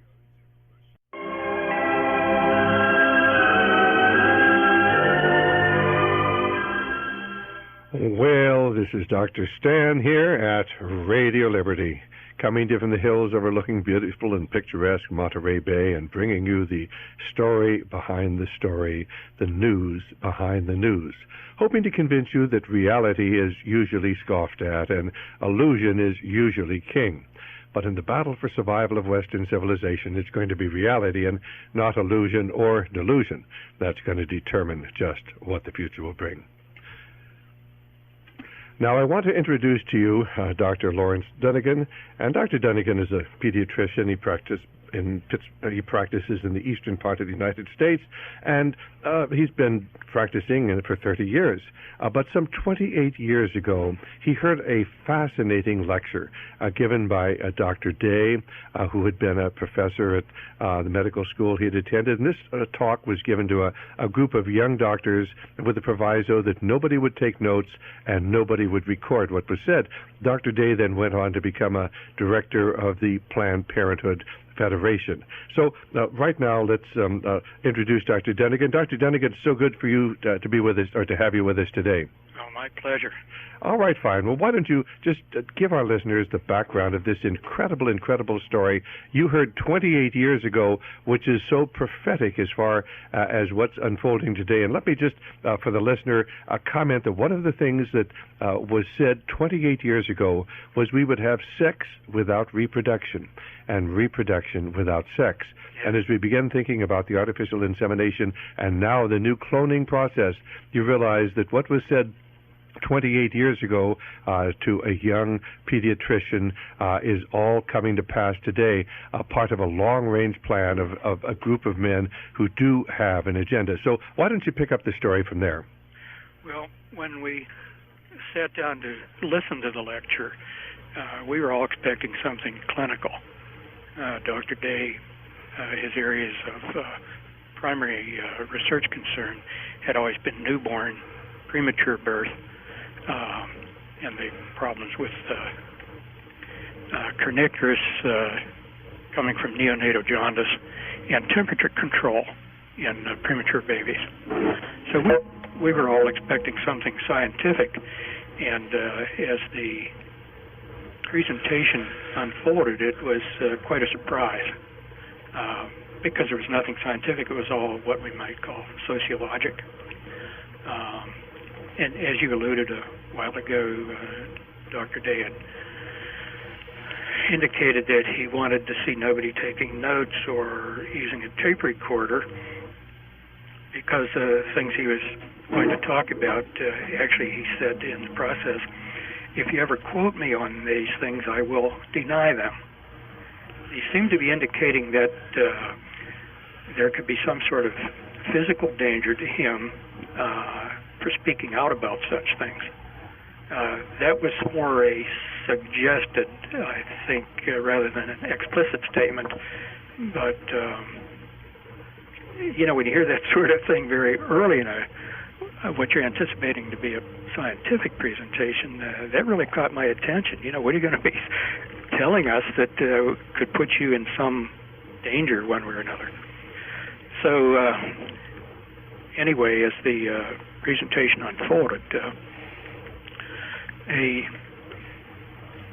began by stating that anybody with an 8th grade education could do the arithmetic and determine that the Earth would soon be overpopulated if there were no limits put on human reproduction. And part and parcel of the overpopulation then would be outgrowing our natural resources and overpollution of the planet. These people always refer to the world or the Earth as the planet. So in the beginning, it seemed as though the presentation was almost an apology for things that we would, in the audience, find unpalatable. But there were several times in the presentation where he would say, "This is the only way. There's no other way." Sort of implying that he knew these things would maybe not sound acceptable to many, if not all, in the audience. So the thing that this whole thing hung on was population control. And up until that time, most of us had heard that term, population control. To me, it primarily meant limiting births. By the end of the presentation, I realized that population control has a much, much broader meaning than just limiting number of births and even who or who may not be allowed to give birth, because the presentation covered just every human endeavor, education, employment, industry, entertainment, sports, toys for children, clothing, a whole bunch of things that maybe we can get into as we go on here as time allows. But mentioning, as you did, sex without reproduction and reproduction without sex, that was an important part of this. Also, money and banking, which was toward the end of his presentation. The cashless society, move from cash to credit cards, to a single credit card, to a single identifying card, and then ultimately at the end, because cards can be lost or stolen, some sort of implant under the skin. In those days, silicone implants were under the very first stages of development. Silicone is inert, so the body tends to tolerate it fairly well.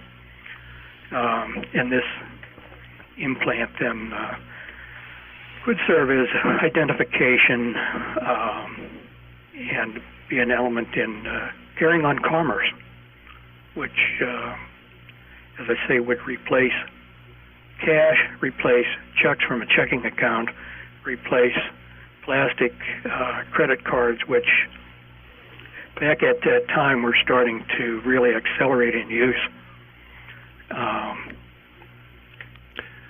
So that all of these items that serve your financial and banking needs also would serve for identification, and this could be implanted. I'm laughing because at the time he said, some of you hearing this will right away think there's a religious connotation here. And at that time, I had no idea what he's referring to. I was not much of a Bible scholar. And then it was only later that I read the Book of the Apocalypse about the the mark of the beast on the hand of the forehead. And I made the connection, and I realized why he said what he said. Did he tell you what the relationship was to banking and international finance, or was this just a casual remark about the fact that we would progress to a situation or a society where everybody would be marked and identified? Yeah, he went... the presentation was that... the changes that he was projecting from then, 1969, the target date to have them all in place was the turn of the century. The year 2000, right.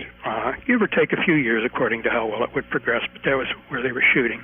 And this was worldwide, not just the United States or not just United States, Europe, and so-called Western civilization. But this was to be global, the entire world. Now, did he tell you who was going to be doing it, or was it just it's going to happen and there's some group behind this? It's going to happen. He never used a proper noun. He used only one proper noun in the entire presentation. That it was the Rockefeller Institute. Now, what was the tie of the Rockefeller Institute into this? Now, did he say? That had to do with research and treatment of cancer. And there was something about they had treatments for cancer, but they didn't want to release them because we had to have people dying off. What was that? Yes, that's just about what it was. That many or most cancers now could be cured. Now, this is back in 1969.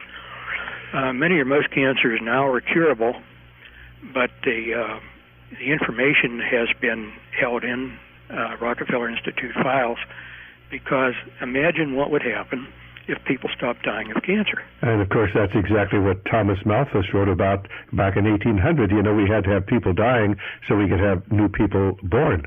Mm-hmm.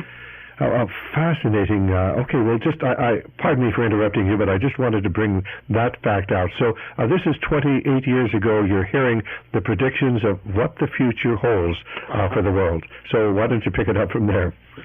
Well,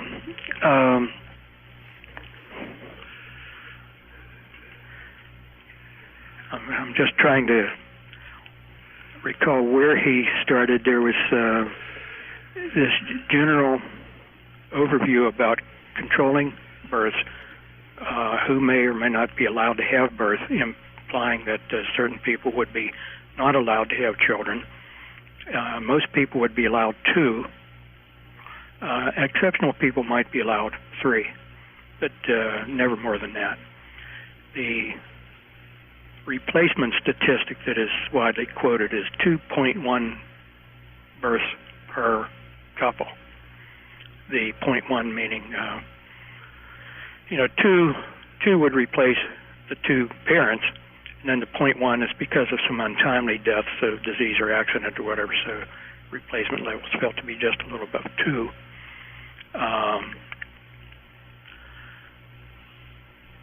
In that context, too, he mentioned that we feel that we can accelerate and control evolution. And this was in a context of controlling who might be allowed to reproduce.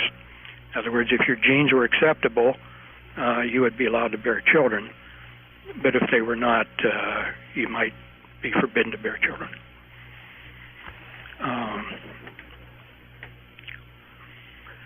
That's when the business about sex without babies and babies without sex got some development, in that certain people who had desirable genetic characteristics that should be perpetuated for the good of the world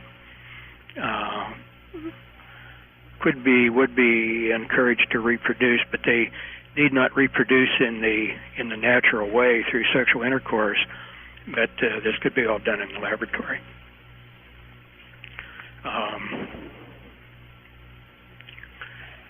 Then, along those lines, the question which he anticipated, by the way, I should say there was no opportunity for any of us in the audience to ask any questions. But because the sexual instincts are so strong. He said you might think that at first we would try to de-emphasize sex, but that's nearly impossible to do because the feelings are so strong.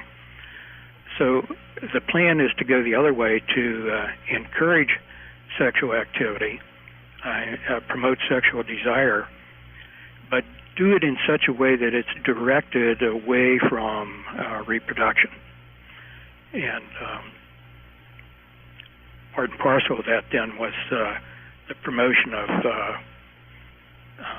contraceptive devices. They would be promoted in such a way that it would be just instinctive, natural, that when you were thinking about sex, you would automatically connect it to contraception. That sex without contraception would be sort of a deliberate mental process, but most sexual activity would be linked to contraception. Now, how do you do that? Well, sex education in the schools. And was he talking about sex education and its importance back there in 1969? Oh, yeah. Yeah, he developed that to some extent, that this would be taught in the schools. Kids would be taught. See, the birth control pill was 69. Birth control pill came in about.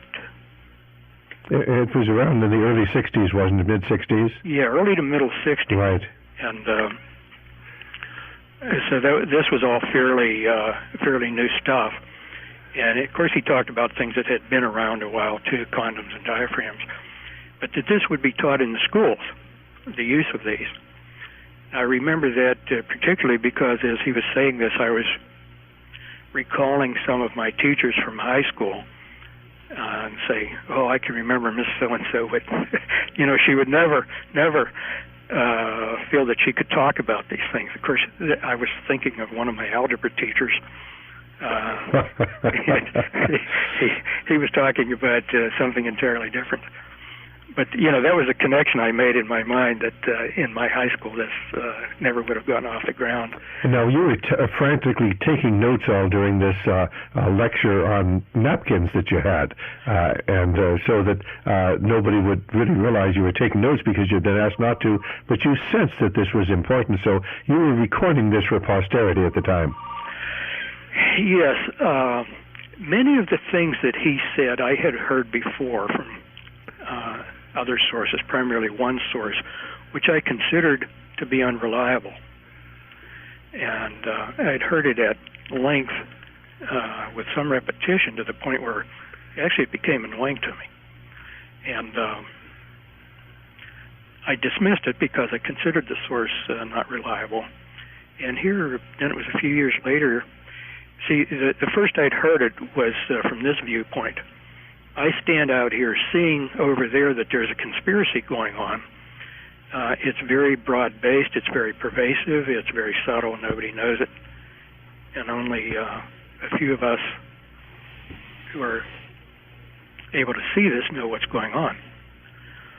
Well, I dismissed that. Well, then here in 1969, I heard from the other end, I'm part of it. I know what's going on. I've been told what's going on. I've been privy to certain privileged information, and here it is. So, hearing all this stuff from a different perspective, I'm not an outsider looking in. I'm an insider speaking out the window to you. Believe me, that had quite an impact. So that most of the things he said I had heard before, and then as the talk unfolded, and quite frankly was offensive in many ways to me, it wasn't things that I was hearing for the first time, but rather confirming some things that I had heard before, like the relocation of industries, breaking down our armed forces, shipping our jobs overseas so that unemployment would go up. Those were some that that I'd heard before and would not believe. But, of course, one of the things he talked about was how we were going to encourage people to buy foreign products because we were intentionally going to produce shabby cars in America so that people would buy Japanese. And, of course, in 1969, most people would have thought that was crazy talk. But what did he say along that line with the idea that this would then justify the shifting of American industries to foreign countries? Yeah, this was to establish the global economy. The idea being we would have one global, worldwide commercial system. It wasn't his term originally, but he alluded to what they call the Declaration of Interdependence. I think it was Buckminster Fuller who wrote that. It's sort of a parody or takeoff on Jefferson's Declaration of Independence for our country. And it's been a while since I've read that, but the opening sentences of the Declaration of Interdependence are an echo of our Declaration of Independence. And the idea is that every part of the world should be involved in a single economy, with different parts of the world having emphasis on different aspects of a global economy. And the United States was to be the information center. Our smokestack industries were to be sent to other countries. And did he explain how that would come about? Just that the people who make the decisions, the captains of industry and politicians would get together and decide we'll close a steel mill here and reopen it there. Now, what was this about building in obsolescence to American cars so that they'd break down and people would become disillusioned with our vehicles and buy Japanese? Yes, the idea was to promote specifically the Japanese auto industry. This was a principle that was applied other ways, but they wanted to build up the hard industries in Japan and not eliminate ours, but de-emphasize them. So that the way to do this was if you bought an American-built car and the door handle kept coming off or the window crank would fall off, or some piece under the hood that should have been made of metal was made of plastic and it would crack. And you would become irritated by that. And then your neighbor who had a Japanese car would say, well, I've driven this for so many years and so many thousands of miles, and all I do is change the oil in the tires. Well, and did Dr. Day actually talk about this? Well, yeah, he said this was in the plans. This was the long-range plan as of 28 years ago to begin orienting Americans towards buying foreign products by intentionally creating inferior products in America. I know my wife was saying the other day that she doesn't hate to buy anything, clothing made in America, because it just falls apart, you know. The threads come out, the buttons pop off, and, you know, of course, she attributed this just to, you know, accidental shoddy workmanship, but you're suggesting that maybe there is a plan, at least as far as certain of our products, to discourage Americans from buying them, to actually buy them overseas, thus transferring America's wealth, industry, and production to other nations as we then lose jobs here in America? Right, right. I remember this particularly because, as a matter of fact, I probably was laughing to myself, as I do now when I recall it. Thinking this, they could never get away with this. Well, I was a child during World War II, and I remember that we always laughed at things that were stamped made in Japan. Right, I remember that too. And we were very proud that American-made goods were more reliable and more enduring.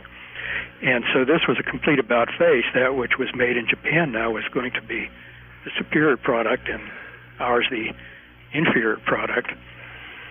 And part of the idea behind this was a psychological preparation that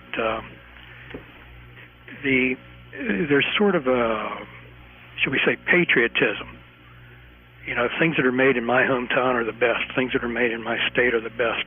Things that are made in America are the best because we're the best country in the world, and they were trying to destroy that belief? Yes, yes. so that you would say, well, I might be a patriotic American, but gee, I can't afford to be buying second-rate stuff when I can save money buying a foreign import. So patriotism would take a back seat to economy, to my personal economy. And this then would break down the kind of loyalty to your locale or to your nation and foster a more cosmopolitan citizen of the world attitude. Destroy the love of country. Uh-huh. Okay, fine. I think that's such a fascinating insight into the mentality of these people who seem to have such tremendous power for education, over industry, or even over our ways of reproduction today. Well, what other sorts of things did they talk about? I remember one thing that you mentioned was how they were going to encourage sexuality, and they were going to try to get people's minds oriented onto sexuality. Did they talk at all about homosexuality and how that would be used? Yeah, that would be promoted, not just merely tolerated or permitted, but actually to be promoted. The idea being that no child ever results from a homosexual union.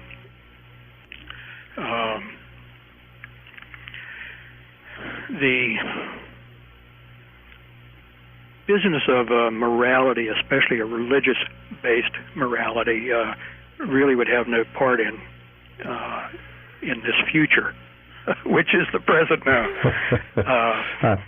It's almost, you'd laugh because it's so ridiculous what has transpired, and you either laugh or you cry. Well, between then and now, it's been quite an experience to watch this unfold right according to the script. Right. The unfolding nightmare is the moral foundations of our once great Christian society are progressively undermined. Consider this. If we're going to have babies without sex and sex without babies, then for a large part we interchange the sexes. There's no real difference between men and women. Did he stress that, how we were going to feminize men and masculinize women?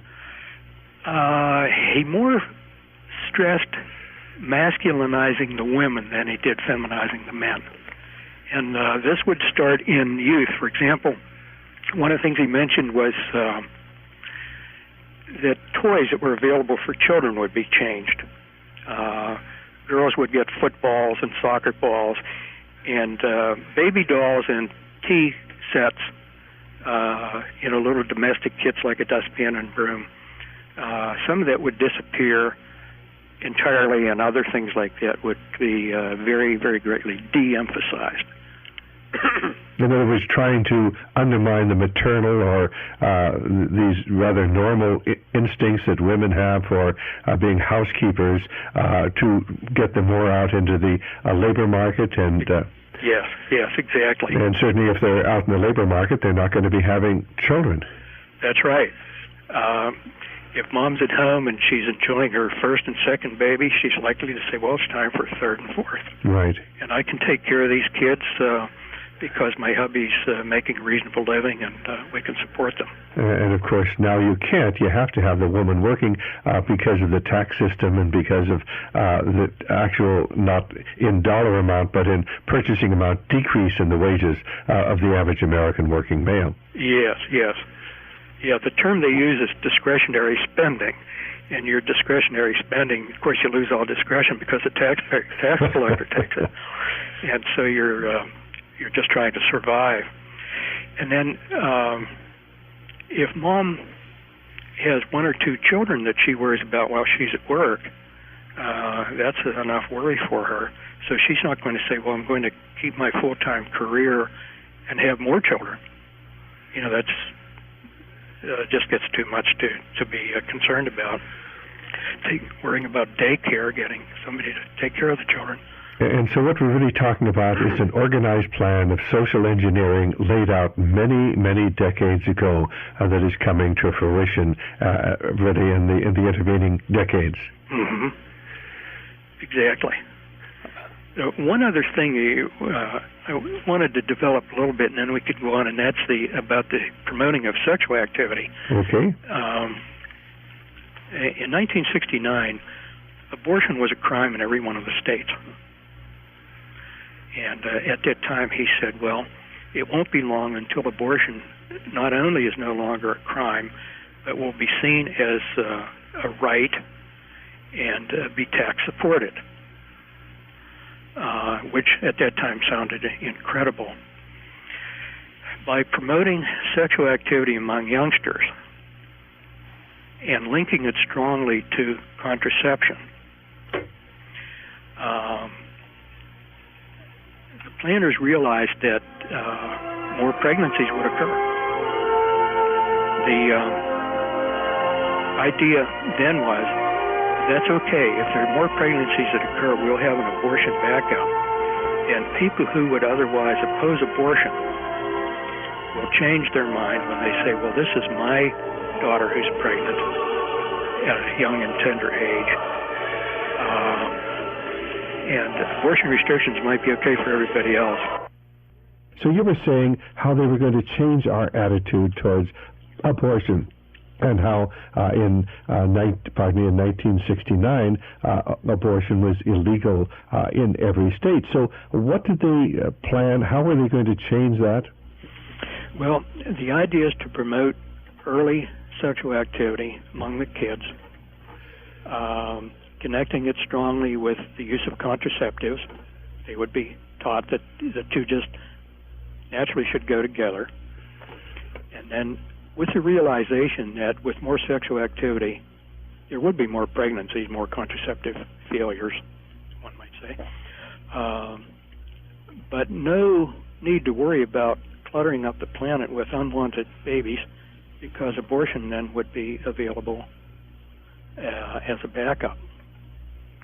And with young girls getting pregnant too early in their life, people who otherwise would maybe object to abortion when, if it was in somebody else's life, would say, well, yeah, but I no longer object because this is my daughter, and I don't want her to have to carry this pregnancy to term because she's not yet mature enough to be a mother and take care of a baby. So it was sort of a win-win situation for them. It would break down resistance to abortion, as well as reinforcing continually the need for contraception or sex without babies. As you talk about this, it sounds so diabolical, almost like the plan had come right out of the pit of hell.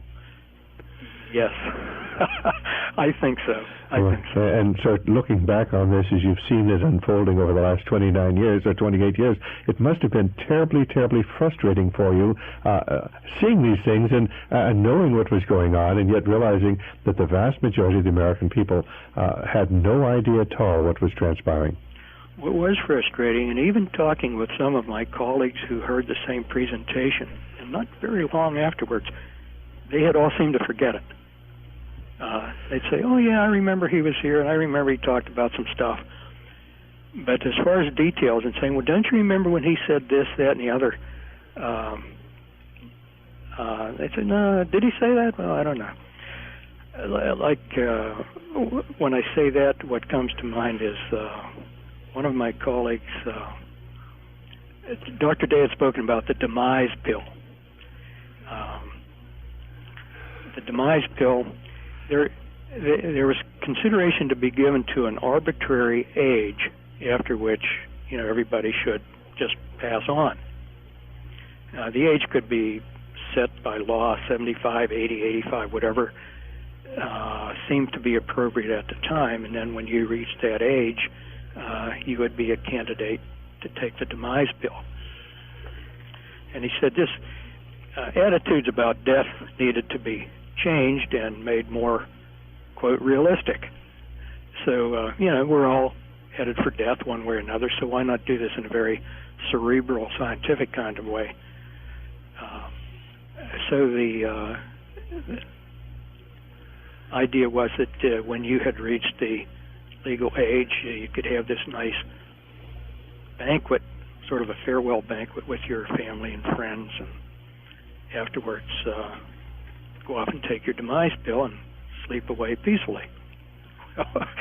One of my colleagues, we were outside a meeting in the hospital, and there was some talk about he was having some pain. He was coming into the hospital to get some tests and maybe have some surgery. I said, well, hey, Fred, what are you going to do at night? You know, the night before the operation, maybe you're a little restless and you can't sleep, and the nurse comes in and says, well, here's your sleeping pill. Are you going to take it? If you take it, maybe they won't have to do the operation. He just laughed. He said, did he say that? I didn't remember that. And I said, yeah, you better remember he said it. And so they were, even back in 1969, they were talking about a more or less coerced or forced euthanasia. Yes. Did they talk at all about other countries, how they were going to control population in other countries, or the possibility of fomenting disease to control a population? Yes.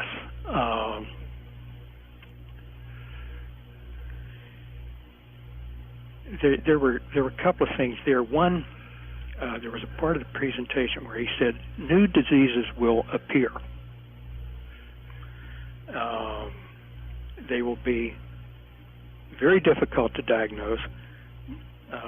Doctors seeing these for the first time, of course, will not know what's going on. And the reason I remember this so strongly was I was fairly new in practice. And after hearing him talk about new diseases that would appear, I'd have a youngster in the office and be examining him, and I'd say, gee, he's got this fever and these symptoms, and it just doesn't add up. I wasn't, absolutely certain what was going on. Well, right away, my memory would ring a bell and say, could this be one of those new diseases he was talking about? Well, as it turned out, that was not the case in my practice or with any of my kids. But in retrospect, I think he was talking about AIDS. There were some other things that were said that sort of lead me to that conclusion. What other things were there? Because, of course, my major interest has been the AIDS epidemic. I've been battling this for over a decade. So what other things were there that, if you can recall, and I know this is a long time ago, but I just thank the Lord that you took those notes and on the napkins and then re-recorded them. What other things did he say that makes you think that perhaps the AIDS epidemic has something to do with a plan? The continent of Africa is a very rich continent. Now, that's what he said. Well, I'm sort of paraphrasing. Okay, right. And I don't recall that this was in immediate juxtaposition to AIDS, but it was pretty close. Okay, so of course the AIDS epidemic is simply decimating, depopulating Africa. The American people don't know that, but it's really happening today. And so was he talking about possible disease, Africa, or just the fact that it was such a rich continent? Well, here we have a world that's soon to be overpopulated, soon to run out of natural resources. And here's this great big continent of Africa full of resources. Now, this continent should not be left to people who have never been able to develop it. The continent should be under the control of people who know how to develop and manage all these resources. And in effect, what that means is you have to get rid of the people that are there now, not totally perhaps, but in large part, to make room for the managers to move in. That's a frightening thing to contemplate, and yet that's exactly what is happening in Africa today. Mm-hmm. And the interesting thing is that it's always veiled under concern and love, and we're helping you out.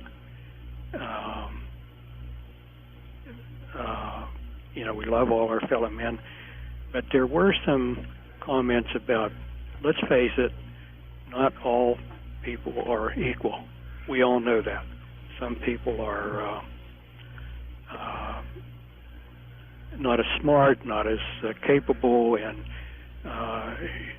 capable of doing only menial tasks. And there were some racial allusions there. Now, if you have a continent full of people that are not capable of doing what Europeans are capable of doing, or Europeans who have become Americans are capable of doing, then you can't leave such a large, rich continent under the control of people that can't manage it. The ultimate in racism, just hiding behind the banner of love and compassion. Mm-hmm. Yes. Yes.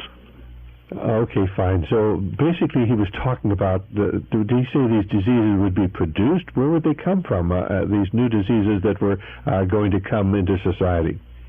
That was not explicit at the time, as I recall it. The best I can recall was that they would occur, but I kept wondering, am I going to miss them? Will I ever recognize them? Or even will I get them?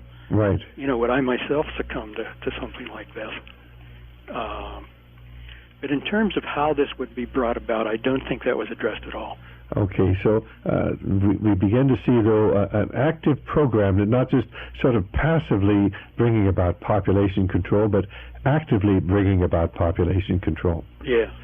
Were there any other points that he made as far as population control is concerned? But, because these ideas are so foreign to the average listener, the idea that we would have a demise pill. In other words, we would kill older people, and we would, 1969, the idea that we would start aborting the children of this country in mass numbers was so foreign. Did he talk at all about pushing abortion towards certain racial or ethnic groups?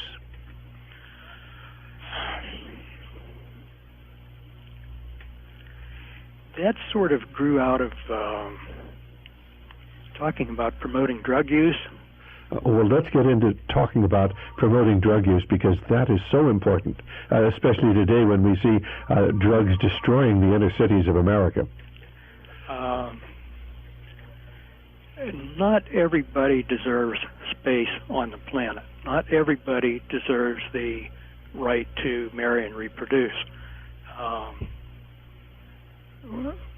So certain people have to be sort of shunted. Now, I don't mean individual selection where you identify a particular human being, but certain populations with certain group characteristics have to be shunted. Now, part of this grows out of transferring industry overseas. I thought in terms of our steel industry, where a lot of wage earners, didn't have to have a lot of education, a lot of savvy to do the work and earn a wage and raise a family. But when these industries are either closed or transferred, then the wage earners don't have any place to go to earn money to raise a family. Women, this was an education. I learned a whole lot there. He said women are attracted to men who are good providers. See, when I was a kid, I thought they were attracted to Clark Gable and the good-looking movie star. And so this was a really revelation at my age at that time to hear this. Women are attracted to men who are good providers. They don't much care what a man looks like, whereas men are more attracted to a woman by her appearance. And also, a man identifies himself by his work. And as I thought about what he said, many times in the following years, I think that's absolutely correct. I'm Joe Blow. I'm a welder. I'm John Jones. I'm a stockbroker. I think it's true. We do tend to identify ourselves that way. Well, if you have no job by which to identify yourself, you're not a good provider to attract a woman to become your wife, then you're not going to have as great an opportunity to bear children. Now, if you have a whole bunch of young men who are unemployed, are not good providers, have no strong identity through their work, what do these guys do when they get together? Well, there's a certain homosexual promotion there, and a certain, falling into crime. Sure. Which I think is a natural consequence, and which was recognized. Well, now, were you talking about crime, or were you talking about drug use? Where does drug use come into this whole situation? Okay, now, if you're young and you have no job and you have no family, no responsibilities, and life is just a bore, then you're more vulnerable to abusing drugs. Now, did he suggest that they would encourage drug use? Yeah. Yes. That is an incredible prediction of what the direction that these people that Dr. Day represented would be taking our society, because they had to have powerful control or powerful influence over governmental positions and governmental activities. Mm-hmm. The idea was to create sort of neighborhoods. It doesn't seem like the right word anymore, but certain areas of the cities that would be the jungle. We have progressed so far that the laws of natural selection no longer operate. This is sort of a near quote, paraphrasing. There was natural population control in previous years, predatory animals and wars and disease and such. But now that technology has nullified a lot of that, this is part of the problem of overpopulation. So since the former law of the jungle no longer applies, we would now have a new law of the jungle, and the jungle would be certain areas in primarily large metropolitan areas where people would just have no opportunity, no hope. The areas would be allowed to deteriorate with the idea that as despair grew and people sought refuge in drugs and alcohol, then a certain amount of violence would be predictable. And that's okay, because that would, if you die in 1969 because somebody shot you, or if you died in 1769 because a bear got you, a mountain lion got you, what's the difference? You're dead in either case. You succumb to the law of the jungle. The survival of the fittest, on the other hand, means that in a time when you had to be a crack shot with your musket and you got the mountain lion, the only difference is that now instead of being a musketeer, now you're a computer genius.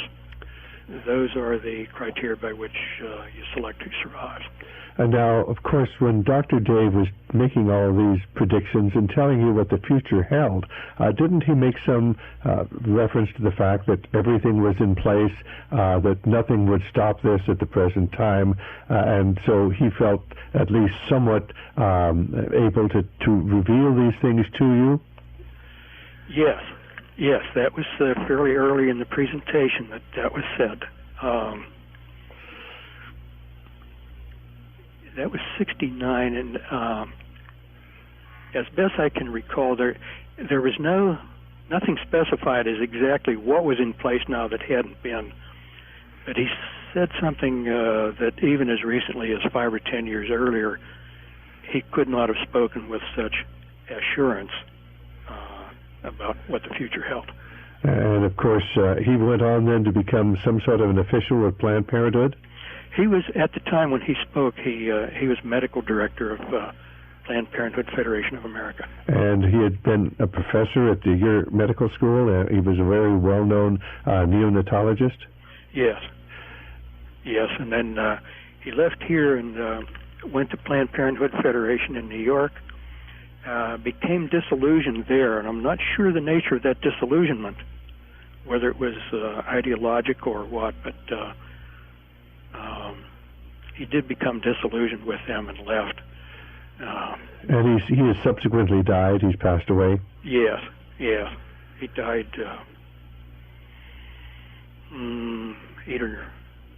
roughly 8 years ago. I'd have to look and see my file. So he never saw his dream come to fruition, but certainly the people who are in sympathy with these ideas are seeing it unfold today as America moves into chaos and crime and drugs and new diseases developing all across America.